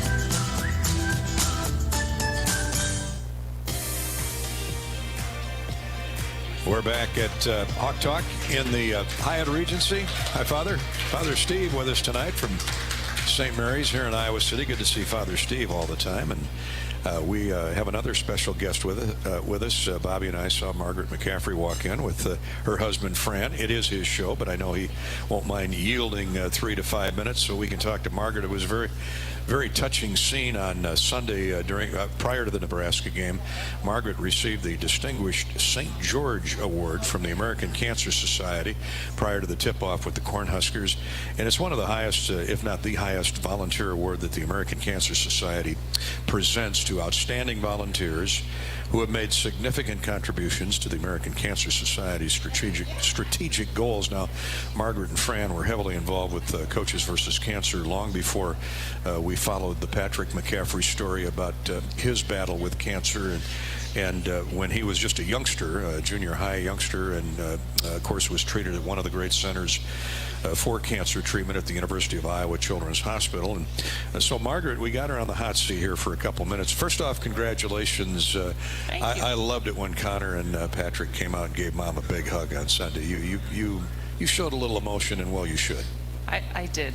You know, when your 21-year-old kid leans in and says, "Love you, Mama," you know, you might have a few wet moments moist in your eyeballs, eyes. as Yes, they say. you might. 21-year-old kids don't say that enough to their mothers. They don't, especially the boys. Maybe the girls do, but the boys don't. But Bobby, you and I enjoyed that immensely. Oh, absolutely. But, you know, they followed their father out there. Fran was the first one to go out there, wasn't he? Yeah, so I'm very proud of you. And I know that. And we talked after the game, Margaret, I don't know if you heard it or not, but he elaborated on it. And he quoted your friends, the Mausers, Mark Mauser, who said, you know, you never know when your own personal philanthropy might pay off with a little. And I thought that was well spoken by Fran. So talk a little bit about that.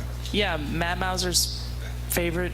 He should have trademarked it because Fran has stolen it on numerous occasions. You never know when you'll be the beneficiary of your own philanthropy. And we had been involved with the American Cancer Society for a long time. Started when we were in Greensboro, North Carolina, and Fran got involved in the Coaches versus Cancer program.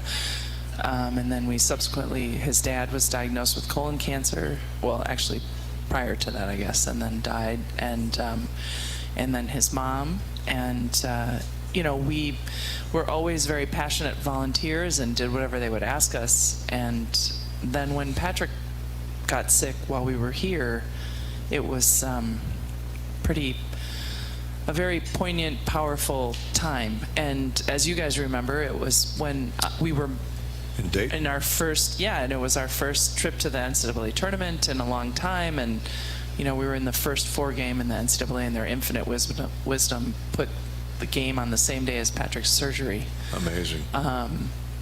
So it became a huge thing, and I think you can choose in that moment what you want to do, right? Do you want to just not talk about it and kind of go into your own shell, or do you want to use your platform and try to help other people? And we felt pretty strongly that, and Patrick felt very strongly as well, and he was totally included in all of this, that we needed to talk about it, and we didn't have to keep it quiet. And I give him, a lot of props for being courageous and being not afraid to go out there and say that this was his journey. And this was our battle, and it became a big story. Well, it's a public story because it has evolved into the Young Adult Adolescent Cancer Center at the University of Iowa. Yep. Well, Patrick, as you guys may recall, there was another boy who was Patrick was in 7th grade, and Austin Schrader was in 8th grade. Yeah. And Austin's family was on spring break in Mexico when they heard the news about Patrick, that he had a tumor. At that point, we still didn't know if it was benign or malignant. But and everybody, they were like messaging us and said, "Oh my gosh, we can't believe it." And they came home, and Austin hadn't been feeling good and subsequently was diagnosed with T-cell lymphoma. And he and Patrick kind of battled together. For that year, and it was amazing that they had each other, and amazing in this community because people rallied around both of them, people in the state, everybody did. And and it's not, I always say, it's not something you would wish on anyone or that you would want to have to go through, but when you do, people that that you have impacted or that you have interacted with, and they come out of the woodwork and are supportive of you, it's amazing. Like the Mauser family, whose son Joe had leukemia. Anyway, and then the doctors at the head of the pediatric oncology at the university, and then the head of the Holden Comprehensive Cancer Center said, would you like to help us start this cancer program? And we said, of course, we'll do whatever you say. And Margaret, I had no idea until Fran and I discussed at length at practice one day what AYA is and why it was started. And there's this gap in there. They got pediatric, and then we got adults, but they're 14 to 31, I think Coach mentioned. That's kind of an age gap. And it's even kind of expanded now, Bobby. It's like 13 to 30 something, and it sort of depends on what type of cancer you're diagnosed with, and it depends on what kind of research is out there, and too many people don't understand. But the best guy, that Dr. Bill Terry, who just left to take another job, but he was the head of the AYA program at the University of Iowa, and he said, if you are a 22-year-old woman diagnosed with breast cancer, or a 24-year-old man diagnosed with colon cancer, your cancer behaves differently in your body than it does when you are in your 60s or when you are in your 5 or 6 years old. And then you compound that with the social, emotional, psychological needs of when we had to tell Patrick, everybody he knew that had cancer in his life had died. And we had to wake him up as a 14-year-old and say, hey, buddy, this is what we have going on here. And so you're dealing with an age group that understands what's happening. And so it's a whole different kind of dynamic for many reasons, and that's why we didn't know about it until they came to us and said, would you help? And of course we said yes. Yeah, great joining of forces. We're lucky we got this great hospital. What I love about driving into Carver Hawkeye Arena every time is you got the Ronald McDonald House and you got Hope Lodge on the back of the parking lot. So we're all about fighting cancer. Yes. Well, congratulations. We're very proud of you. Thanks, now, guys. You walked in here about a month ago with this 10-month-old baby. I said to Fran, you didn't tell me you had another child. What's up? When did that announcement come out? I missed that. Good for Margaret. But tell us about Safe Families, seriously. Yeah, well, so my friend Anna, she's actually only 7.5 months old now, but she was, I love babies. I miss having babies around. My kids are not baby size anymore, unfortunately for me. You can't cuddle them in your arms. I can't. No, I can, but they're not as as accepting of that anymore, Dolph. I got you. And so I have always wanted to try to do something and volunteer in some way to help families, and so I became aware of this organization called Safe Families, and basically they help provide assistance, host families to other families who are in crisis, not such that human services would need to become involved, but families who maybe don't have the family support or the resources or whatever else. They live far away from their own families, and they need a little help. And I was so blessed because I convinced Fran that we would go through the process of becoming volunteers, and he was really willing and very sweet about it. And then there was this family that in early December, so my little friend Anna, her mom had to have surgery in early December, and so I had her for about 2.5 weeks, and poor Fran was getting woken up in the middle of the night because I don't know if you remember this, but 6-month-olds don't always sleep through the night. They don't. They toss and turn, don't they? They do, and they fuss sometimes, and you have to grab them and pick them up. But by the end, he was all right with her just snuggling and coming in and hanging out with him, but we've been really blessed to be a part of this family's life. Anna has a 3-year-old brother named Jonathan, and she also has an older brother, and so honestly, the best thing about it has been to watch our kids, including Connor and Patrick, good babysitters, interact with these little people. And I would encourage anybody who has ever thought about wanting to, do something like this to really investigate it, because it's a great network. Name again, Mark. Website. It's safefamilies.org. I believe it was started in Chicago, but they have chapters in the woman who coordinates it in Iowa. It lives in I think Ankeny or maybe Hawkeyes, but in the Des Moines area. But there are Waterloo, Cedar Falls, Iowa City, Cedar Rapids, Quad Cities. So it's been really amazing, and basically they kind of say, hey, we have a need. An email goes out to the other families, and they do things other than just hosting little people. They also try to get families or other people who want to mentor these typically single mothers in job training, or hey, what are you interested in? What can we help you do? So it's a really great program. Who doesn't like kids, especially little tiny kids? Exactly. Especially mothers, right? Well, every time you brought them here, they're just having a good time, listening and smiling. And we're spoiled because I think Anna might be the best baby that ever. My kids were good babies. She's even better. She's spectacular. Yeah, she really is. Well, beautiful little baby. Yes, she is. Thanks for opening. Tell us about it. Hey, appreciate you being here. Anytime you want it to be my show instead of Fran's show, I think it might be more entertaining. I'm just saying, but she just knocked out 10 minutes. Didn't come up for air. Well, I'll sit right here and eat. If you really want to hear about, how you attack a press and all that stuff, that's fine, but, we know. What I have to say might be more fun. We've seen you at games. I know it'd be more fun. It would entirely be more fun. We'd have to put it on I might get suspended, but it's okay. That's a good point, though. Now, at the games, you've had the babies at the game, and I see your friends that are with you. Everybody's helping you out over there. Oh, everybody helps. Yep. In fact, it was funny because we had friends at the game the other day, and I handed her to my friend Bethany Cook, who I said, hey, can you hold her for a minute for me? And then when I got back after receiving the award, she said, I thought you were going to get something to eat. I didn't know you were going out there. So anyway. Might have been the youngest Hawkeye fan in the building, right? She was. Yeah. Thanks, Margaret. Great to see you. Thanks, guys. Okay. Margaret McCaffrey, outstanding St. George Volunteer of the Year, national award courtesy of the American Cancer Society, and safefamilies.org, safefamilies.org. If you'd like to be somewhat of a foster parent or foster grandparent and help out, please log on to safefamilies.org. It is the Fran McCaffery Hawk Talk Show, and we'll get Coach over here in a few minutes. We're brought to you by U.S. Cellular, America's locally grown wireless with a nationwide network built from your town up. We're proud to be the official wireless provider of the Iowa Hawkeyes. U.S. Cellular. By the way, if you miss any part of tonight's show, subscribe to the Fight for Iowa podcast, our Fight for Iowa podcast feed.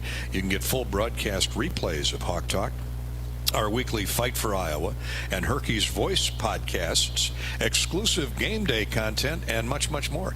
Head to your favorite podcast app and search for the Fight for Iowa podcast. When we come back, Coach McCaffrey will join us. You can reach us on Twitter at Gary Dolphin or Facebook at facebook.com/Voice of the Hawks. This is Hawk Talk from Learfield. What are you craving?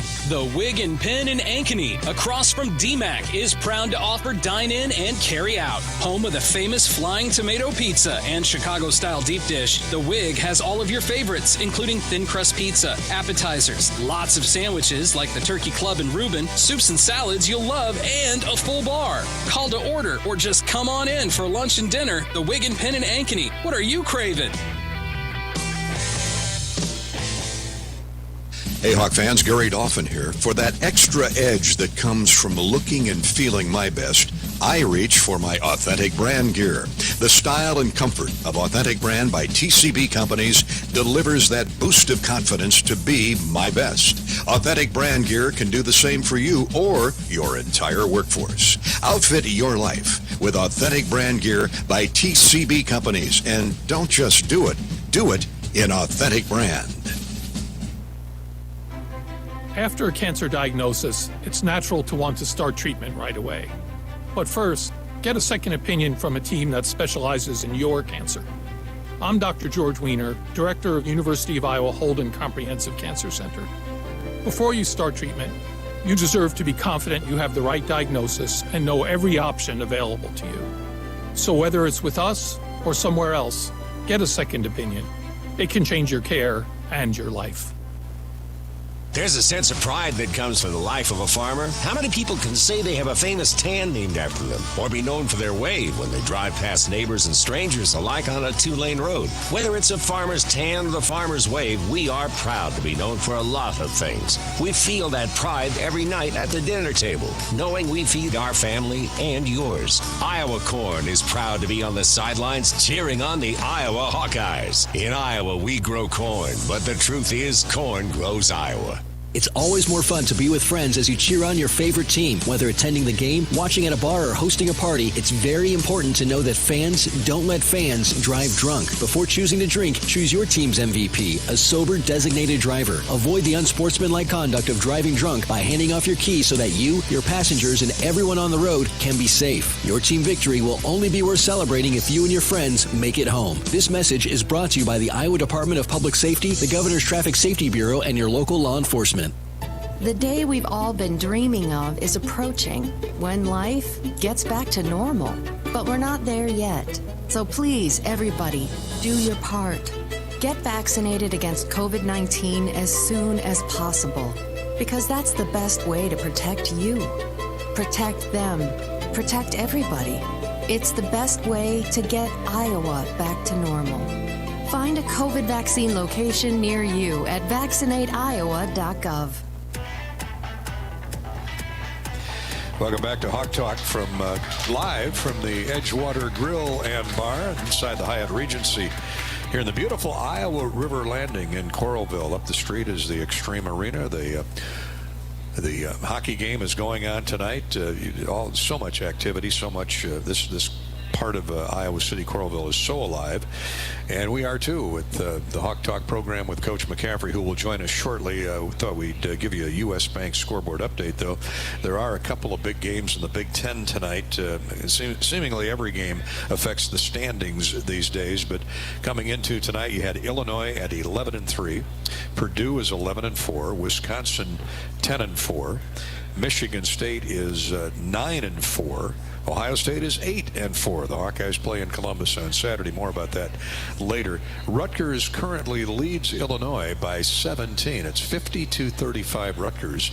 That's out at the rack in Piscataway. With 9 minutes to go in the ball game, it is Rutgers 52 and Illinois 37. So the Illini ranked 12th on the new poll. Rutgers certainly posting some impressive wins here in the last week or so. Rutgers at 9-5. Then you have the Hawkeyes and Michigan both at 7-6. So something's got to give there tomorrow night at Carver Hawkeye Arena. Indiana is 7-7, but Iowa owns the tiebreaker over the Hoosiers in terms of where the standings fall in the end. And a win over over Michigan. The Hawks have to go to Michigan yet later in the season, so it'd be a great jump start to knock off the Wolverines tomorrow night. So those are your first 7, 8, 9 teams in the league. Right now it's Rutgers 52, Illinois 35. With 9 minutes to play there. Other games in action at the moment. Mississippi State is trailing at Alabama. Number 25 Alabama leads at 55-52. Later tonight, 5th-ranked Purdue visits Northwestern. That's the 8 o'clock start, the second half of the Big Ten doubleheader here on Big Monday. Baylor is at Texas Tech. Number 1 Gonzaga. Number 1 on the new poll out yesterday, or a couple days ago. Gonzaga visits Pepperdine. That's our U.S. Bank scoreboard update. U.S. Bank, a proud supporter of Iowa Hawkeye athletics and Iowa Hawkeye basketball. Hawk Talk with Fran McCaffery is sponsored each week by Bud Light. Bud Light proudly welcomes back Hawkeye fans to Carver Hawkeye Arena this year. Bud Light is for the fans. Great crowds in the last couple home games, in particular, of course, Nebraska on Sunday, a little under 13,000 for that game. It's wonderful when you have some afternoon games on the weekends, and there are about a couple thousand tickets left for tomorrow night, and maybe 3,000 left for Michigan State on Tuesday night. Talking with Jess Rickardson in the Hawkeye ticket office today. It'd be a great night to bring out either game. Tomorrow night's a 6 o'clock tip, so it's even better to bring out the family, the youngsters in particular, and give them a good healthy dose of Hawkeye basketball. Register now for the Iowa Hawkeye Rocket League Showdown presented by Monster Energy, Vitamin Water, and Atlantic Coca-Cola Bottling Company. This free-to-play intramural 2 versus 2 Rocket League tournament is open to everyone. You can sign up at rally.gg/Iowa. Rally.gg/Iowa. Online competition will be held February 19th with live finals in the Iowa Memorial Union Ballroom on Sunday, February 20th. That's coming up this weekend. Back with Coach McCaffrey next on Hawk Talk from Learfield. Get your ice cold Bud Light Seltzer here. Even though you can't go to the game, doesn't mean the game can't be brought to you now here. Just go to budlight.com/delivery. That's budlight.com/delivery. Give me 2 mangoes. Coming at you. It's a little short. Ow. Sorry. You know what? I'm just going to walk them over to you. Whenever there's a game to watch, there's a Bud Light there. Enjoy responsibly. Anheuser-Busch, Bud Light Beer, and Bud Light Seltzer. IRC Beer in Texas, St. Louis, Missouri. How do you become America's best-selling brand? Let's break it down. Innovative tech means smarter and safer driving. Intelligent all-wheel drive will keep you ready for anything. And built Ford tough trucks will always get the job done. Plus, come into your local Ford store today and get super low APR financing, big cash back, and great lease offers on Ford's full line of cars, trucks, and SUVs. That's Ford, and that's how you become America's best-selling brand. Sales claim based on calendar year sales. Knowing that I can make a difference in my patients' lives keeps me motivated every single day. Hi, I'm Dr. Kanya Ferguson at University of Iowa Healthcare. With academic medicine, we see the toughest cases, so we're always innovating. And we bring the best minds together to collaborate, so there's more brain power focused on you. Because that leads to exceptional care for our patients and our community. See how at uihc.org. When you build a network locally engineered for the home team, you know how important a strong connection is on game day. So you give every fan in town access to 5G at no extra charge. Now, when you switch to US Cellular, you can get unlimited 5G data for only $30 a month with 4 lines. Join the nationwide network built from your town up and stay connected to your home team with US Cellular 5G. Switch today and get unlimited 5G data for only $30 a month with 4 lines. Terms apply. 5G not available everywhere. See uscellular.com for details. When you set up a savings goal with U.S. Bank, it grows with you. There's no limit to what you can crochet. Can do. Doesn't have to be crocheting, but it totally could be. Like the headphones you're listening to this ad with, you could totally crochet those. There's no telling where your savings goal will take you. Maybe you'll save enough for yarn to crochet your house or the whole town. Oh, right. Doesn't have to be crochet related. Set up savings goals on the U.S. Bank mobile app, even for the wildest of dreams. U.S. Bank. We'll get there together. Equal housing lender. Member FDIC. Anything can happen when the Cyclones and Hawkeyes come to compete. It's where the rubber meets the road. Neighbors become rivals and friends become foes. Some go home broken-hearted, while others are victorious. When the dust finally settles, one thing stands true. No matter which side you're on, you're part of tradition for those who are Iowan through and through. We're Iowa Corn, a proud sponsor of the Iowa Corn Cy-Hawk Series. In Iowa, we grow corn, but the truth is, corn grows Iowa.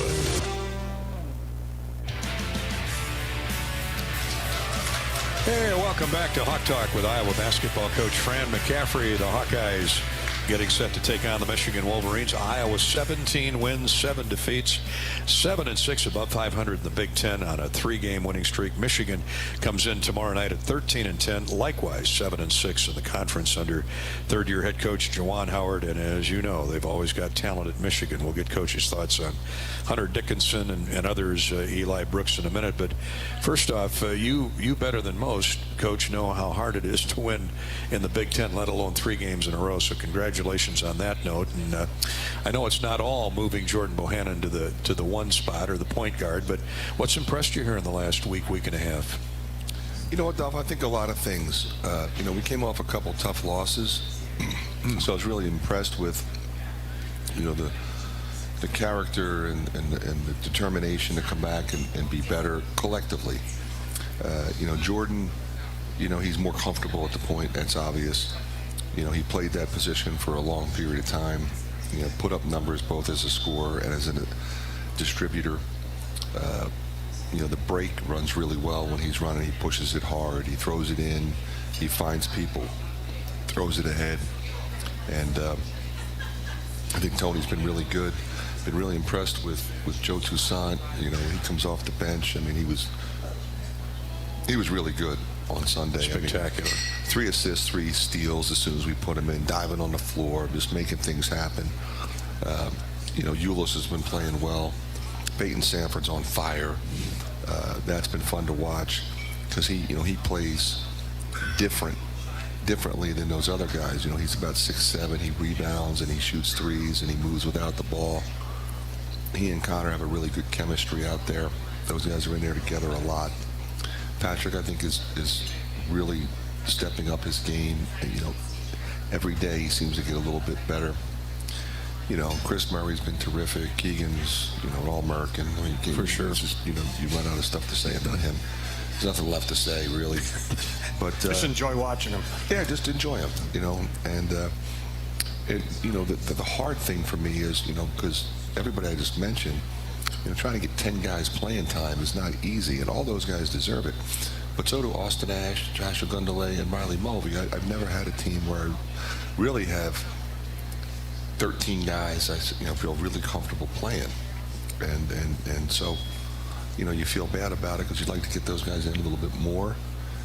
But, we go game to game, and we play the guys that I think we can win that game. Sometimes it's a different group.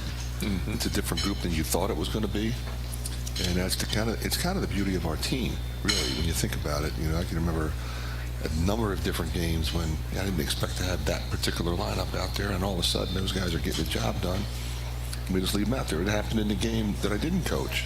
Billy Taylor coached. He had a unique lineup out there in that second half against Minnesota that really caught fire defensively. Man to man. And we just locked them up and created some offensive opportunities in transition, some easier opportunities in our motion game, and we were able to extend the lead. Coach, talk about Tony Perkins, and now he's a starter. Different role for him. He's playing off the ball. When he would come in with Aaron Ulis, a little different dynamic. Just talk about, how he's managed that to now becoming a starter and using his defense to create his offense. Well, Bobby, I mean, you played a long time. Everybody wants to start. So I think he was happy to be moved into the starting lineup, excited by the challenge. And the thing for him, I don't want him to feel pressure to have to produce immediately and have everything be perfect, because it's not perfect for everybody. It's not perfect for anybody. And, for him, understand, what do you do that helps our basketball team? He's an energy guy. He's a competitor. He's an athlete. So he can get rebounds, he can get steals, he can attack the basket, he can put the other team in a box defensively and get us to the bonus. He's active defensively. And he just kind of flies around out there and makes things happen. And he's just got to be able to do that and not feel pressure to have to be perfect. I don't want him to feel that pressure. So if he turns it over, if he drives the ball, makes a nice drive and it doesn't go in, just run back and play defense and be ready to go.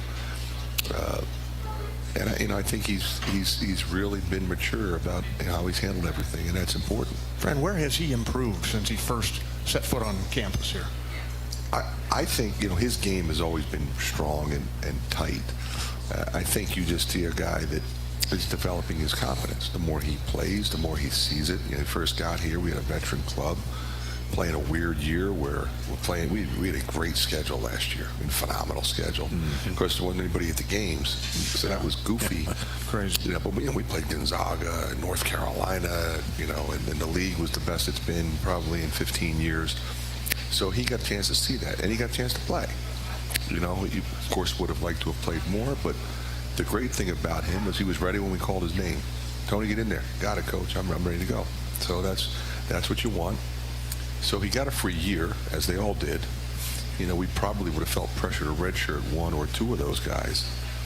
But why bother? They get their year back anyway. All right, go ahead and enjoy what we have, appreciate what we have, learn by being around Garza and Joe Wieskamp and Connor, the veteran guys, Jordan Bohannon, and then come back ready to rock and roll, which he did. Physically, I think, when you think about it for your freshman year, sophomore year, you're going through the lifting cycles a few times. You lift the summer before school starts, then you lift prior to the season, then you lift in season, then you lift in the springtime, and you start over again, summer, fall, season, and that's where he's at. So he's been through this thing like 7 times. So physically, he looks great. He's in a good place. And I'm excited for him, for his future. Coach Bobby and I were talking before you got here, but you touched on Joe Toussaint. I can't tell you how impressed I am with his. The effort's always there, but just the way he attacks opposing ball handlers. And he just gives up his body on those 50-50 balls. He really is doing what you need to have happen at this level in the Big Ten. Yeah, he comes in the game and he impacts the game. The key for him is to not feel like he has to come in. I always say this, don't feel like you have to come in and hit a 6-run homer. Just do what you do.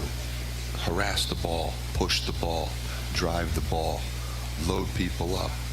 When the defense splits, go finish a play. He's a really good finisher. And it's interesting, I think, the impact that his style, his approach has on the fans. The fans really enjoy him and appreciate him. Because like you said, Dolph, that ball's on the floor. He's going for it. He's going to dive. He's going to dive and get it. And he's not going to let up. And he seems like he never gets tired. You could play him for 40 days and 40 nights and he'd still be going.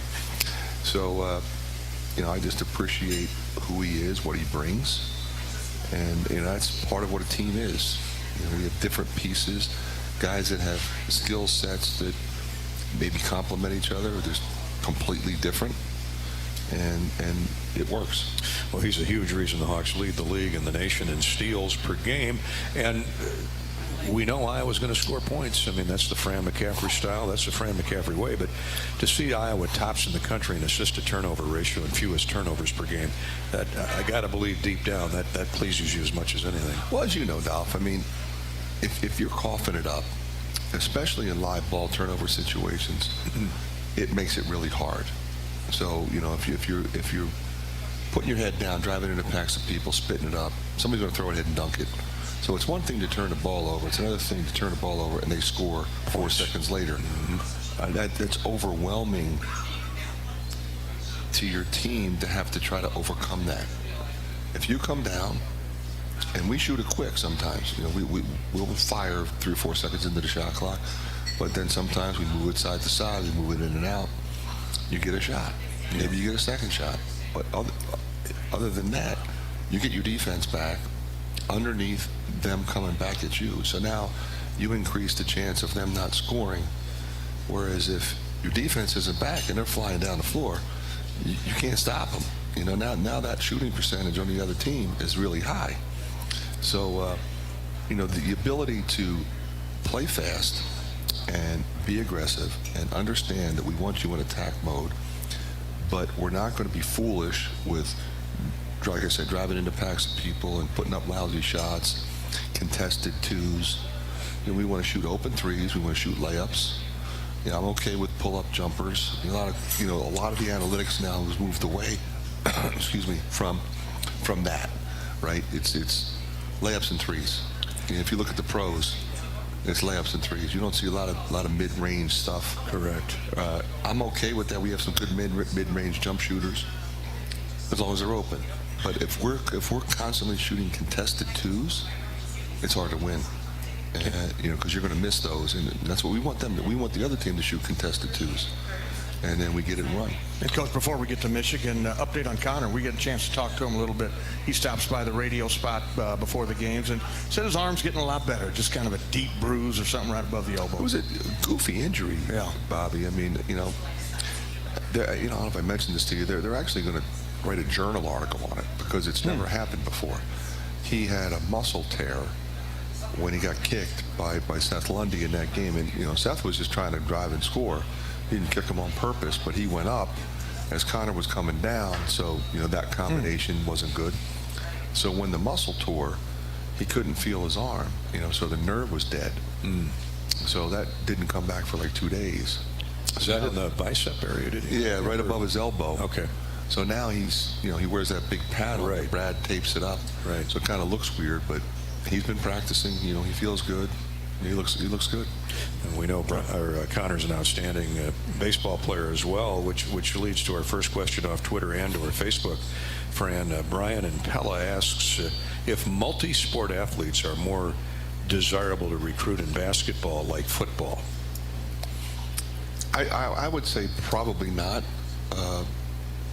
I think what you do is you appreciate multi-sport athletes because what it tells you about them is they have a certain discipline. Clearly they're terrific athletes. But I think if you were to ask Kirk Ferentz, Rick Heller, Fran McCaffery, we would prefer to have our guys solely pigeonholed in there. Yeah, you know, like for example, in the fall, you know, Connor's coming off double hip surgery. He's trying to play baseball, and he really worked to try to get back because he was playing at a high level, and they canceled the season 2 years ago. Then he had surgery, so he missed 2 baseball seasons. So he's trying to come back in the fall because they play a fall schedule. Right. You know, but that puts him back in basketball, and he's not quite ready for baseball because he hasn't been playing. So you appreciate a guy like him, and Kirk does if he's got a multiple sport guy. But I think when it's all said and done, I think most coaches prefer, you know, if we have a meeting, if we have practice, you're here. You're with us. Oh, wait, he's practicing with baseball today. He's practicing with football today. Or he's at the track team today. You know, that kind of stuff. But I think what I appreciate, you know, I worked with Rick on Connor's situation. Yeah. I'm sure Kirk does with any of his multiple sport guys. Brecht, I mean, fireball and right-hander. You know, I mean, 100 miles an hour. There's a guy, he wants to play football, right? Yeah. I mean, but it's probably going to be a first-round pick. The way he throws the ball, I mean, eventually, you know, so you got to love the fact that the kid wants to do both, and you support him in that effort. Because a lot of kids wouldn't do it. You know what? Right. If my best chance to make the bigs is to just play baseball and not play football. But you know what? The kid wants to compete. And I think at the end of the day, to go back to the original part of your question, that's what you're talking about. For sure. You get a guy like that, he's a competitor. And, you know, you look at any team in our league, you know, teams could be 10-20 or 20-10. All those games are close. They're close games. They are. You know, say, they're 10-20, they stink. They're 20-10, they're great. Well, you know what? There's a very, very fine line between those two teams. So those kind of competitors, the ones that help you win those 4 or 5 point games, those 2 possession games. So from that standpoint, you like the dual sport guys because they know how to win. Indeed. At this level, though, it is so hard to compete in multiple sports. Well, at the same time, you know, you're trying to stay on top of it academically. For sure. And it literally leaves no time for any social life, which I'm okay with. But You know, Dolph, I mean, when you go to college, you want to have fun. You want to enjoy your friends. You want to go to a Social football game on the aspect, weekend. yeah. Go to a party once in a while. Yeah. You don't have any time for that stuff. No time. Very little time for it. Coach, Tom on Facebook, Fran, with the extra COVID year, anyone who took an extra year didn't count against your scholarships. I heard today on the radio that next year, the extra COVID year will count against your scholarships. Is this correct? And if so, how will that factor in your decision in recruiting? Well, it's real simple. And first of all, it does. You know, so, you know, from this point, like J-Bo didn't count this year. But moving forward, anybody that comes back for that extra year counts. Okay. So, you know, it really doesn't change much other than you still have 13. So, you're probably going to use all 13. In the end, yeah. In the end. But then, you know, there's so many factors when you look at that. You know, with the transfer portal, there's more guys leaving. You know, so you might end up with, I thought I had one, and all of a sudden I have 3. You know, because somebody was playing 15 minutes a game and they want to play 28 minutes a game and they think they can find that somewhere else. But that's across the board. Yeah. You know, last year as we said, there was 1,800 names in the portal. That'll be up near 2,000 this year, I'm sure. 2,000. Yeah. That's crazy. It is crazy, but you know, that's the rule. You know, they felt strongly that the rule should be changed. I was outspoken against it, not because you don't want young people to have flexibility, but I always looked at it as a positive, and I speak from experience. I was a transfer. Mm-hmm. You transfer from one school to another. You don't lose any eligibility. You have to sit out, but you learn the system, you lift, you get acclimated to the school, and then you play however many years of eligibility you have after that. I would argue that I was way better off for it. It's, you know, and I never looked at it a penalty. It's a horrible penalty. No, it's not. It's not a penalty. It would be if you lost a year of eligibility. That would be unfair. Yeah. But, you know, so now, you know, the minute a guy doesn't get the playing time he wants, he's up and gone. And he might realize that was not a really good decision, but decision's already made. The kids can do it one time, which I forgot. You can't do it multiple. Yeah, but. Yeah, but. Yeah, but. Go ahead. You can do it one time, but then you can also grad transfer. Oh, my. And then you can also appeal. See, when the rule was first presented, it was like, let's let everybody go one time transfer without penalty, which is the way it is in all non-revenue sports, because it was only that way in the revenue-producing sports. So go ahead and let them play. All right, well, then it's a one-time transfer. It's not you can transfer your junior year and then transfer after you graduate, and then you can petition the NCAA, something happened that made me have to leave. So now you got guys inventing stuff that didn't even happen, but you're saying it happened so that they can play. And so you don't want that kind of stuff. No. You know what? The good thing is about the rule the way it is if he wants to leave, he leaves. Okay, you put your name in the portal, you're gone. You go talk to whoever you want to talk to, and we can go in the portal and get somebody else. It's not the way I'd like to do it, but again, rules change, you adapt. And that's all you can do. I always like to kind of build a program. You bring a guy in, you develop him. Maybe he doesn't start as a freshman, he starts as a sophomore, and then by the time he's a junior, he's an all-league player. Everybody wants to be a starter and an all-league player the minute they show up on campus. And I think people have to understand that's not going to happen most of the time, especially at this level. It's really, really hard. Can only start 5. Yeah, exactly. So like I said, I've been trying to do the best I can with a deep team. Sure. Trying to be as fair as I can with the dispersal of playing time. Oh, everybody looks happy. And to your point about 1,800 in the basketball portal, I just read the update today. There are 130 Division I football teams. There's approaching 600 to 700, between 600 and 700 football players in the transfer portal. So percentage-wise, it's very similar to basketball. The problem you have, Dolph, is you have more than a few that they go into portal thinking there's going to be this incredible amount of opportunity, interest, and nobody calls. Now what do you do? Come back to your office, say, Coach, I had a scholarship. But and the rule is this: if they put their name in the portal, I don't have to take them back. Mm-hmm. I could if I wanted to. If the kid's a good kid, he's a good player. Yeah. But normally, when he goes in the portal, then we move on and we go get somebody else. So we've moved on. You've moved on. We've moved on. No hard feelings. Just you go do your thing. We'll do our thing. So you're finding yourself putting together a team every year that is going to have more change than we would have liked. You want continuity. You want continuity with. All of a sudden, I now have a veteran squad. Sure. That knows and understands how to win. Knows our system, and that's been unique for a lot of teams who are 6, 7, 8, 9 guys that are new. And your hope is that some of them are old. They're 23, 20. Like the point guard at Michigan, they graduated their point guard last year, who was a senior because he was the best point guard in the Ivy League. Well, now they got the best point guard in the Sun Belt. He's 23. He's new, but he's scored 1,800 points somewhere else. Devontae Jones. He's good. Yeah. He's a good player. We'll talk about him in a minute. But what is it you say almost every pregame sit down we have? We're not sure what we're going to get because they've got a half a dozen transfers. Yeah, exactly.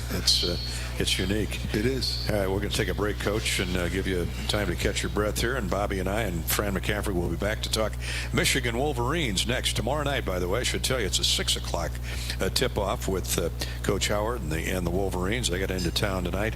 6 o'clock over at Carver Hawkeye Arena. Would love to see a sold-out house. We'll be on the air at 5 o'clock with our pregame coverage, and there are tickets available, around 1,500 remaining as of today. Let's pause 10 seconds for station identification before we take a timeout. Station ID break here on the Hawkeye Radio Network. We're, of course, inside the beautiful Hyatt Regency and the Edgewater Grill and Bar with Hawk Talk and Coach Fran McCaffery. 10-second ID break. You're listening to Iowa Hawkeye Basketball.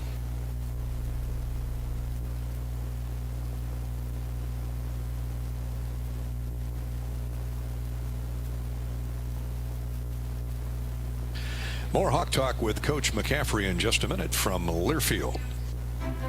After a cancer diagnosis, it's natural to want to start treatment right away. But first, get a second opinion from a team that specializes in your cancer. I'm Dr. George Weiner, Director of University of Iowa Holden Comprehensive Cancer Center. Before you start treatment, you deserve to be confident you have the right diagnosis and know every option available to you. So whether it's with us or somewhere else, get a second opinion. It can change your care and your life. When you build a network locally engineered for the home team, you know how important a strong connection is on game day. So you give every fan in town access to 5G at no extra charge. Now, when you switch to US Cellular, you can get unlimited 5G data for only $30 a month with 4 lines. Join the nationwide network built from your town up and stay connected to your home team with US Cellular 5G. Switch today and get unlimited 5G data for only $30 a month with 4 lines. Terms apply. 5G not available everywhere. See uscellular.com for details. Get your ice cold Bud Light Seltzer here. Even though you can't go to the game, doesn't mean the game can't be brought to you now here. Just go to budlight.com/delivery. That's budlight.com/delivery. Give me 2 mangoes. Coming at you. It's a little short. Ow. Sorry. You know what? I'm just going to walk them over to you. Whenever there's a game to watch, there's a Bud Light there. Enjoy responsibly. Anheuser-Busch, Bud Light Beer, and Bud Light Seltzer. IRC Beer in Texas, St. Louis, Missouri. In Iowa, we grow corn, a lot of corn. We love seeing our farmers in the fields, and although they're perfect strangers, we know them. We know them by their equipment covered in dust. We know them by their work ethic, where days off don't exist. We know them by the way they wave, passing strangers alike on a 2-lane road. We know them in the midst of our kitchen as we prepare another family meal. In Iowa, we grow corn, but the truth is, corn grows Iowa. The Iowa corn farmers are proud to be on the sidelines for the Iowa Hawkeyes. When you set up a savings goal with US Bank, it grows with you. There's no limit to what you can crochet. Can do. Doesn't have to be crocheting, but it totally could be. Like the headphones you're listening to this ad with, you could totally crochet those. There's no telling where your savings goal will take you. Maybe you'll save enough for yarn to crochet your house or the whole town. Oh, right. Doesn't have to be crochet related. Set up savings goals on the US Bank mobile app, even for the wildest of dreams. US Bank. We'll get there together. Equal housing lender, member FDIC. Hi, Hawk fans. This is Gary Dolphin. I've been telling you about Authentic Brand's superb Hawkeye gear. But did you know Authentic Brand by TCB Companies is an official outfitter of well-known enterprises and organizations, including iHeartRadio Group and Learfield? The style and comfort and great looks of Authentic Brand gear, both sporty and professional, will give your image a boost. Outfit your personal and professional life in Authentic Brand gear. Iowa, Michigan tomorrow night over at Carver Hawkeye Arena. Welcome back to Hawk Talk with Iowa basketball coach Fran McCaffery. I'm Gary Dolphin alongside former Hawkeye great Bobby Hansen and the head coach of the Hawkeyes. Iowa, a bunch of games coming up here in the next, well, actually it started with Sunday's win over Nebraska. The Hawks have 4 games coming up in 9 days. Michigan hasn't played since last Saturday. They dropped one at home to Ohio State. Fran, big picture, Hunter Dickinson inside, Eli Brooks out on the wing. Yeah, Hunter Dickinson's a handful. 7'1", like 265. He's expanded his game, and he was one of the best players in our league last year, primarily in the low post. But now he's making threes, so he's stepping out. Kind of like Luka did. He developed the rest of his game. He could always shoot threes, but he didn't make them as much his freshman year. And then, of course, he started making them his sophomore, junior, and senior year, where he was last year. He was pretty much automatic, Luka. So I think Dickinson shooting 39% from three-point range, shooting 56%. Period. Yeah, and he's a bucket getter. Eli Brooks, veteran guy, came back. Really good player. Non-stop motion, hits floaters, hits threes, can play the point, can play the two-guard position. We talked about Devontae Jones, the new point guard who's old, but really solid in so many different ways. Diabate, they have 2 freshmen, Diabate and Houston. Houston's projected to go in the first round. He's about 6'8" forward, and Diabate 6'11" forward. Phenomenal offensive rebounder. Both really active. They had a very highly rated recruiting class. They have 2 freshmen in the starting line, which is rare these days to have 2 legitimate freshman starters. So those guys are good players. And they've got some guys coming off the bench. Brandon Johns has been around for a long time. He's hurt us in the past. So it's a team that, you look at them, they pounded Purdue at home, and you know how good Purdue is. Very good. They had a really close game at Purdue, and then when Purdue went to Michigan, and they got them by 20. So it's a team that has a lot of weapons. They've got size, they're physical, and we'll have to play really well. They're +6 in rebounding, Fran. That's what is so encouraging about Philip Rebrach's play in the last month, really. He's toughened up. Not that he wasn't tough before. He's gotten used to banging into those big bodies. Yeah, it's tough for him. Every team has a guy bigger than him, but he's taking advantage of the fact that he's very mobile, so we'll move him around a little bit. He'll be physical defensively, and then he'll go off the dribble a little bit. And Coach Keegan Murray not fouling in the first half. He was kind of got his hand stuck in the cookie jar a couple times there a few games back, but last game 37.6 rebounds, 15 of 21 from the floor, no fouls. I thought that the Penn State game was really tough. If you remember the first 2 fouls, it was a kind of a questionable illegal screen call, and then I forget what it was, it drove on him and he kind of contested, left the floor, put both hands in the air. You say, okay, that'll A to B rule, they call it, so you can leave the floor and you have that point to the ceiling, but you got to be in point A and maybe pretty much stay there and not be land 5 feet somewhere else. But I didn't think there was enough contact. I said, now we've got my best player on the bench for 12 minutes with 2 fouls that were somewhat questionable. But again, as you pointed out, Bobby, they probably were fouls, so what you got to do is you got to adjust. I don't need an illegal screen call from you. I just need you on the floor. If we don't get that guy open right then, get him open another time and be solid on your picking action so you can stay out there instead of playing, 26 minutes, you're playing 38. Coach Keegan was selected the Naismith Trophy Player of the Week this past Monday for his efforts in the pair of Hawkeye victories at Maryland and against Nebraska on Sunday. And that is a national acclaimed honor. We're all familiar with Naismith, what it means to basketball, but he was also the co-Big Ten Player of the Week, 4th Big Ten Player of the Week honor. Luka Garza got it 3 times all of last year, and Keegan's already got 4. Well, the Naismith one, I mean, that tells you that he's in the discussion for the National Player of the Year. Indeed. That's what that tells you, and I think we all knew that anyway. But it's nice to be recognized as such. Well, it's nice that other people around the country are taking notice too. Not that they haven't in the past, but Coach, tell us, back to Michigan. Caleb Houston has drained 43s this year. Where'd he come from? What's he like? Well, he's a McDonald's All-American. He's in the starting lineup. He'll likely go. I mean, if you pull up a mock draft on your telephone right now, he's going probably late first, maybe early second round. I would think he would maybe sneak into the top 15 potentially, because he's one of those guys that he fits the mold of what the NBA is looking for right now. 6'8", long, versatile, dribble it, pass it, shoot it, drive it, dunk it, defend 6'10" guys, defend 5'10" guys, switch everything. But he's got good feel for how to play. Yeah, that's an NBA style player. Yeah, and they found him right across the border in Ontario. Mississauga, a good player as most Michigan. But he went to Mount Bird. Kevin Boyle coaches there. He was the former St. Pat's coach. Went down to Mount Bird, I want to say 12, 13 years ago.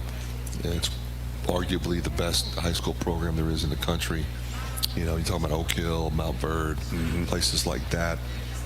Playing nationals, because those are the high school teams you can see on ESPN. Gotcha. So if you're playing there, you got a good shot to be McDonald's All-American. I always like to bring up Phil Martelli in your presence from out east. What a great guy, what a great coach, and he's the associate head coach. I was really happy for Phil. He was at St. Joe's a long time, and he took him to an Elite Eight, as I remember. Well, he did, and they were ranked number 1 most of the year. That's right. Jameer Nelson. Just a phenomenal coach. I mean, he was a great high school coach in Philadelphia. I remember he'll tell you the first game he ever coached, he was an assistant coach at Cardinal O'Hara High School, and they played against LaSalle in the Palestra, and that was our first game, and that was my senior year, and we played them at the Palestra. So that was his first game as a bench coach, and the Explorers won, by the way. Just want to point that out. The LaSalle Explorers were victorious in the Palestra that night. But he did a great job as a coach at Bishop Kenrick High School. And, he was one of those guys, he was kind of like building on legendary status. And you're thinking he's just going to be one of these legendary high school coaches like Speedy Morris out of Philly. Yeah. And then he joined the staff at St. Joe's and carved a niche for himself as a college coach. He was an assistant. Then he took over for Jim Boyle and did phenomenally well. Was there a long time. Just kind of a Philadelphia legend. And by the way, you had Margaret on here. One of the greatest advocates for the Coaches versus Cancer program that there is. Phil Martelli. Oh, when we started our event in Albany and grew that event, we would honor certain coaches that really distinguished themselves, and we honored him one year, and he came up and spoke. But it is something that he is committed to in a big way, and so really, really good friend. Very proud of all the work that he does. Know his wife Judy, and he has a son Philip who's in coaching. He has 2 sons in coaching. I know Philip best. Known him a long time. He was at Niagara when I was at Siena. So I'm just glad to see him still on the bench, just getting after it. We got to take a break here. Phil Martelli, good man, great coach. Hawk Talk with Fran McCaffery will continue in just a minute. We know Iowa grows a lot of corn, but in reality, corn grows Iowa. Corn grows our livestock, our economy, and our athletes. Put on your best face for the Iowa Corn Cam and follow Iowa Corn on Facebook to be corn-fed. To look and feel my best, I reach for my Authentic Brand gear. The style and comfort of Authentic Brand by TCB Companies delivers that boost of confidence to be my best and try my hardest. Outfit your life with Authentic Brand gear by TCB Companies. And don't just do it in Authentic Brand. course, a strong supporter of Hawkeye athletics, and in particular Hawkeye basketball, is Wellmark Blue Cross Blue Shield. Our game sponsor for tomorrow night, Michigan, Iowa, is Wellmark Blue Cross and Blue Shield, the Wellmark three-point play. For every successful Hawkeye 3 that the Hawks drain this season, Wellmark contributes to area health projects. Through the program, the Hawkeyes have raised more than $170,000 courtesy of Wellmark. $170,000 for great projects in your community. Now the team needs your help selecting this season's winning community. Nominate your hometown right now at wellmark3pointplay.com. All you need to do is text IOWA, text Iowa to 97063, 97063, and join in on the Wellmark three-point play. More Hawk Talk coming up from the Hyatt Regency in the Edgewater Grill and Bar in just a minute. Hawk Talk with Fran McCaffery from Learfield. American Equity salutes today's hero of the game and is a proud sponsor of the ongoing recognition of our military at Hawkeye games this season. Thank you to all the men and women, past and present, who have served our country and allow all of us to enjoy the freedom and liberty we enjoy today. American Equity's vision is to become the premier insurance company specializing in retirement savings and income products. To learn more about our company, please visit our website at american-equity.com. When you build a network locally engineered for the home team, you know how important a strong connection is on game day. So you give every fan in town access to 5G at no extra charge. Now, when you switch to US Cellular, you can get unlimited 5G data for only $30 a month with 4 lines. Join the nationwide network built from your town up and stay connected to your home team with US Cellular 5G. Switch today and get unlimited 5G data for only $30 a month with 4 lines. Terms apply. 5G not available everywhere. See uscellular.com for details. Hi, I'm Gary Dolphin, and if you want your home to be exceptionally comfortable during these cold Iowa winters and hot, humid summers, you need to turn to Dave Lennox and your local Lennox home comfort specialist. Lennox has been serving Iowa consumers since 1895, when Dave Lennox built his first furnace in Marshalltown, and Lennox is still building its high-efficiency furnaces and air conditioners there today. For the best home comfort system you can buy, it's Lennox and your local Lennox dealer. Lennox and the Hawkeyes. Now there's a winning combination. What are you craving? The Wig and Pin in Ankeny, across from DMAC, is proud to offer dine-in and carry-out. Home of the famous Flying Tomato Pizza and Chicago-style deep dish, The Wig has all of your favorites, including thin crust pizza, appetizers, lots of sandwiches like the Turkey Club and Reuben, soups and salads you'll love, and a full bar. Call to order or just come on in for lunch and dinner. The Wig and Pin in Ankeny. What are you craving? Are you looking to downsize from your family home to begin your retirement years? Our Oak Knoll East campus is for you. I'm Steve Rowe, Executive Director at Oak Knoll. Our new campus has many unique amenities for your active lifestyle, in addition to providing the same great services that Oak Knoll has offered our residents for over 50 years. We're now open and have a few 2-bedroom apartments still available. Call me at 319-351-1720 or visit oakknoll.com to set up your personal tour. Go Hawks! The day we've all been dreaming of is approaching, when life gets back to normal.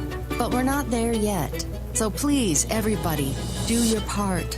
Get vaccinated against COVID-19 as soon as possible, because that's the best way to protect you, protect them, protect everybody.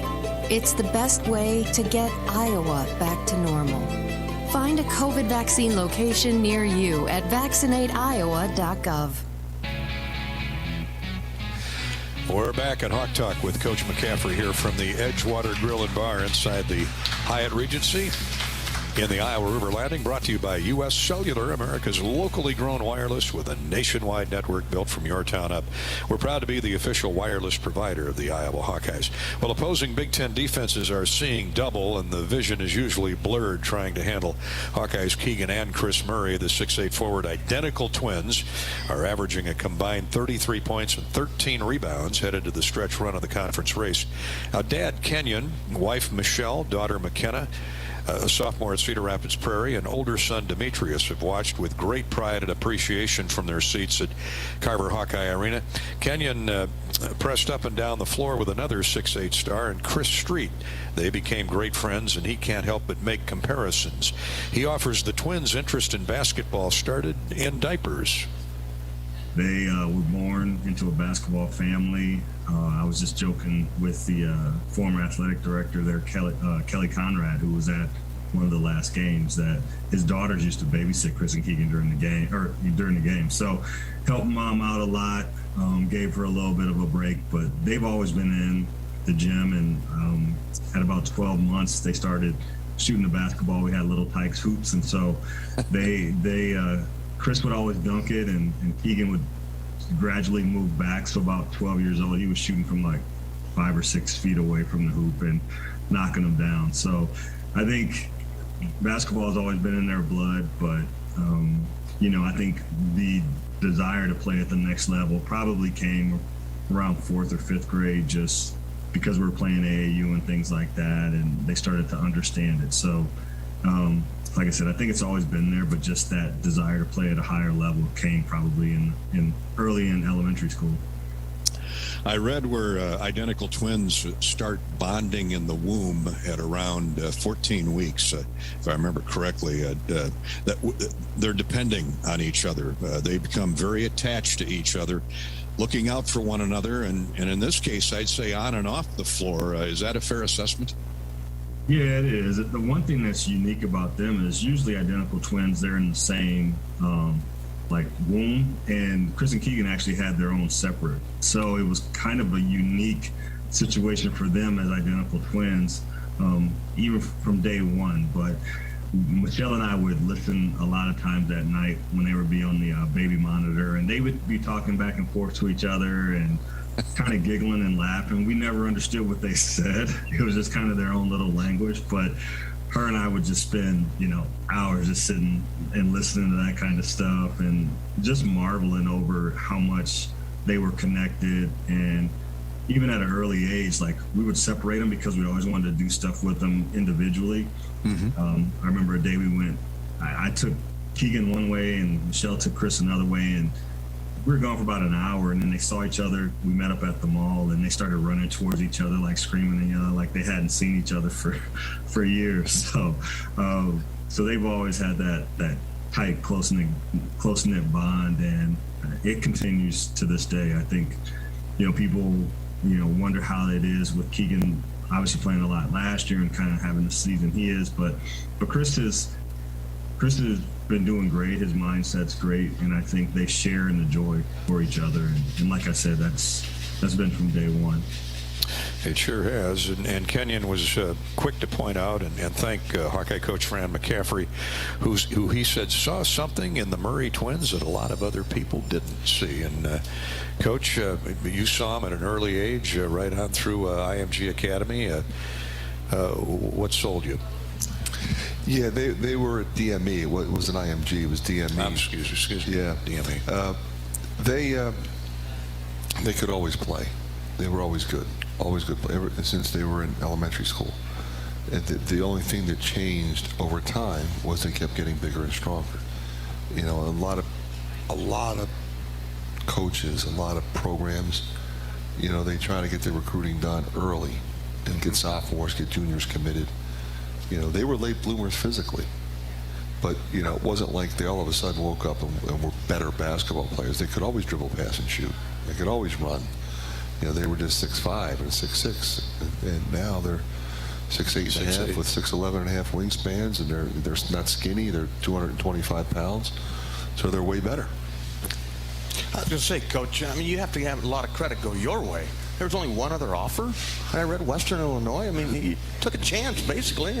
Well, I will tell you. It's great scouting. I would tell you this, Bobby. I don't think... my wife is telling me to take credit. Take some credit. Take some credit, will you? But I'll give you credit. My goodness. What I did, my staff as well, by the way, we evaluated those guys fairly. We would... If you think about it, this is a credit to Kenyon because, a lot of parents, really want their sons to be in prominent AAU programs. Like, the only way they're going to get where I want them to get to is if they're in a prominent AAU program. He didn't care about that. They were on the Barnstormers B team because he wanted them to develop. He wanted them to play minutes and develop their skill set and develop their confidence level. So that's what they did. So as they grew, if you watched them, I think if anybody watched those two play their senior year at Prairie, it wasn't hard to see.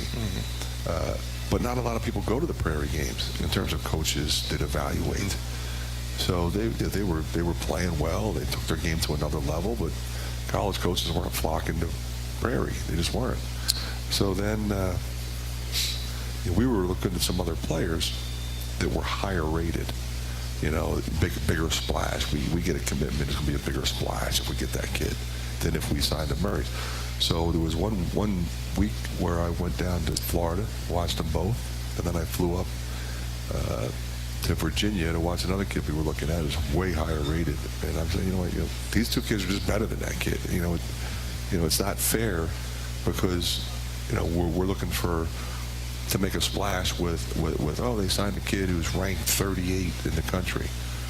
Well, the Murray twins are just better than that kid, and that's been proven. And Keegan's going to go in the first round. We know that. Sure is. Keegan's going in the first round, and Chris has been terrific. Not far behind. Yeah. Yep. So we just enjoy having them both. They have great attitudes. They wanted to be Hawks. You didn't have to talk them into it. They grew up, wearing the Hawkeye. Sweatshirts and going to basketball Love games seeing those little football pictures. games. And Their dad wasn't bad either. I recruited Kenyon, at Notre Dame, and I always remember the guy, when I came to my press conference, he was there. He came to say hi. I knew him. I recruited him when he was the same age as the boys when I started recruiting them. We have to take a final break here, guys. We'll come right back. Hawk Talk with Fran McCaffery continues in a moment from Learfield. Get your ice cold Bud Light Seltzer here. Even though you can't go to the game, doesn't mean the game can't be brought to you now here. Just go to budlight.com/delivery. That's budlight.com/delivery. Give me 2 mangoes. Coming at you. It's a little short. Ow. Sorry. You know what? I'm just going to walk them over to you. Whenever there's a game to watch, there's a Bud Light there. Enjoy responsibly. Anheuser-Busch, Bud Light Beer, and Bud Light Seltzer. IRC Beer in Texas, St. Louis, Missouri.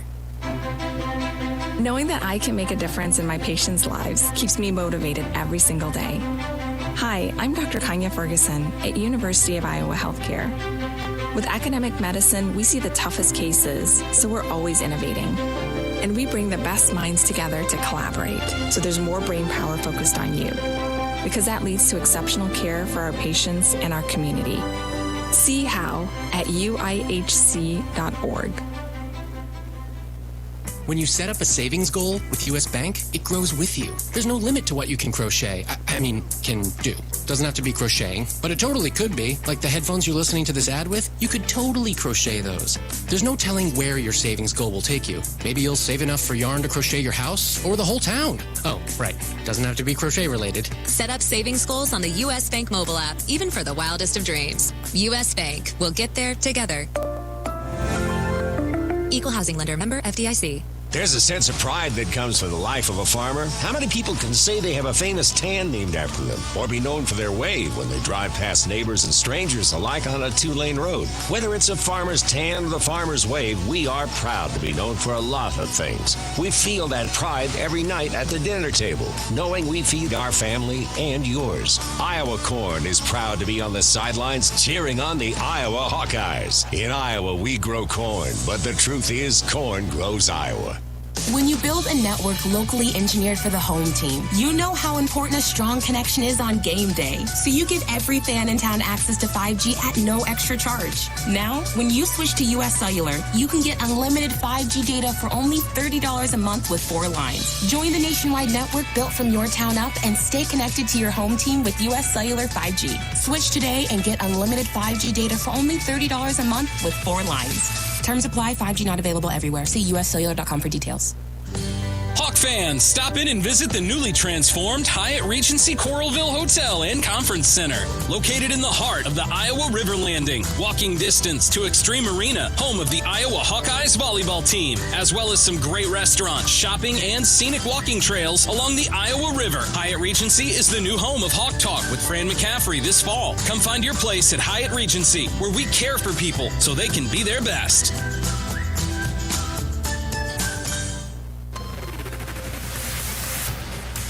We're flat out of time for tonight's Hawk Talk with Fran McCaffery. Thank you all for coming out.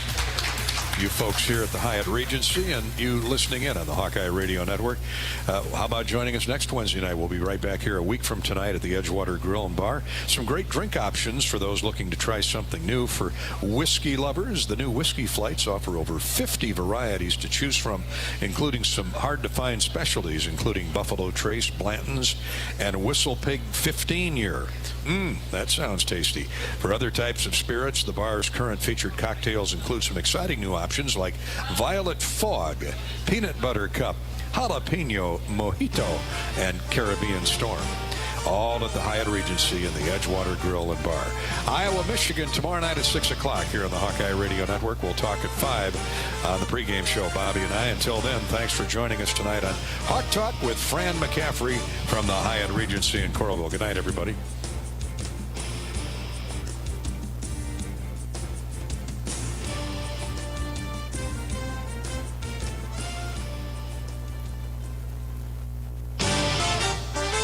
On the Hawkeye Sports Network from Learfield, live from the Hyatt Regency. This has been Hawk Talk with Fran McCaffery, brought to you by Bud Light. It's for the fans. Brought to you by Ford, inviting you to visit your local Ford store or buyfordnow.com. Hy-Vee, the official grocer partner of Iowa Hawkeyes basketball. Hy-Vee, where there's a helpful smile in every aisle. U.S. Bank, life keeps moving. We're here for every step. U.S. Bank, member FDIC. U.S. Cellular, today's game brought to you by U.S. Cellular, America's locally grown wireless. And by Hyatt Regency, caring for people so they can be their best. The preceding has been a Learfield presentation on the Hawkeye Sports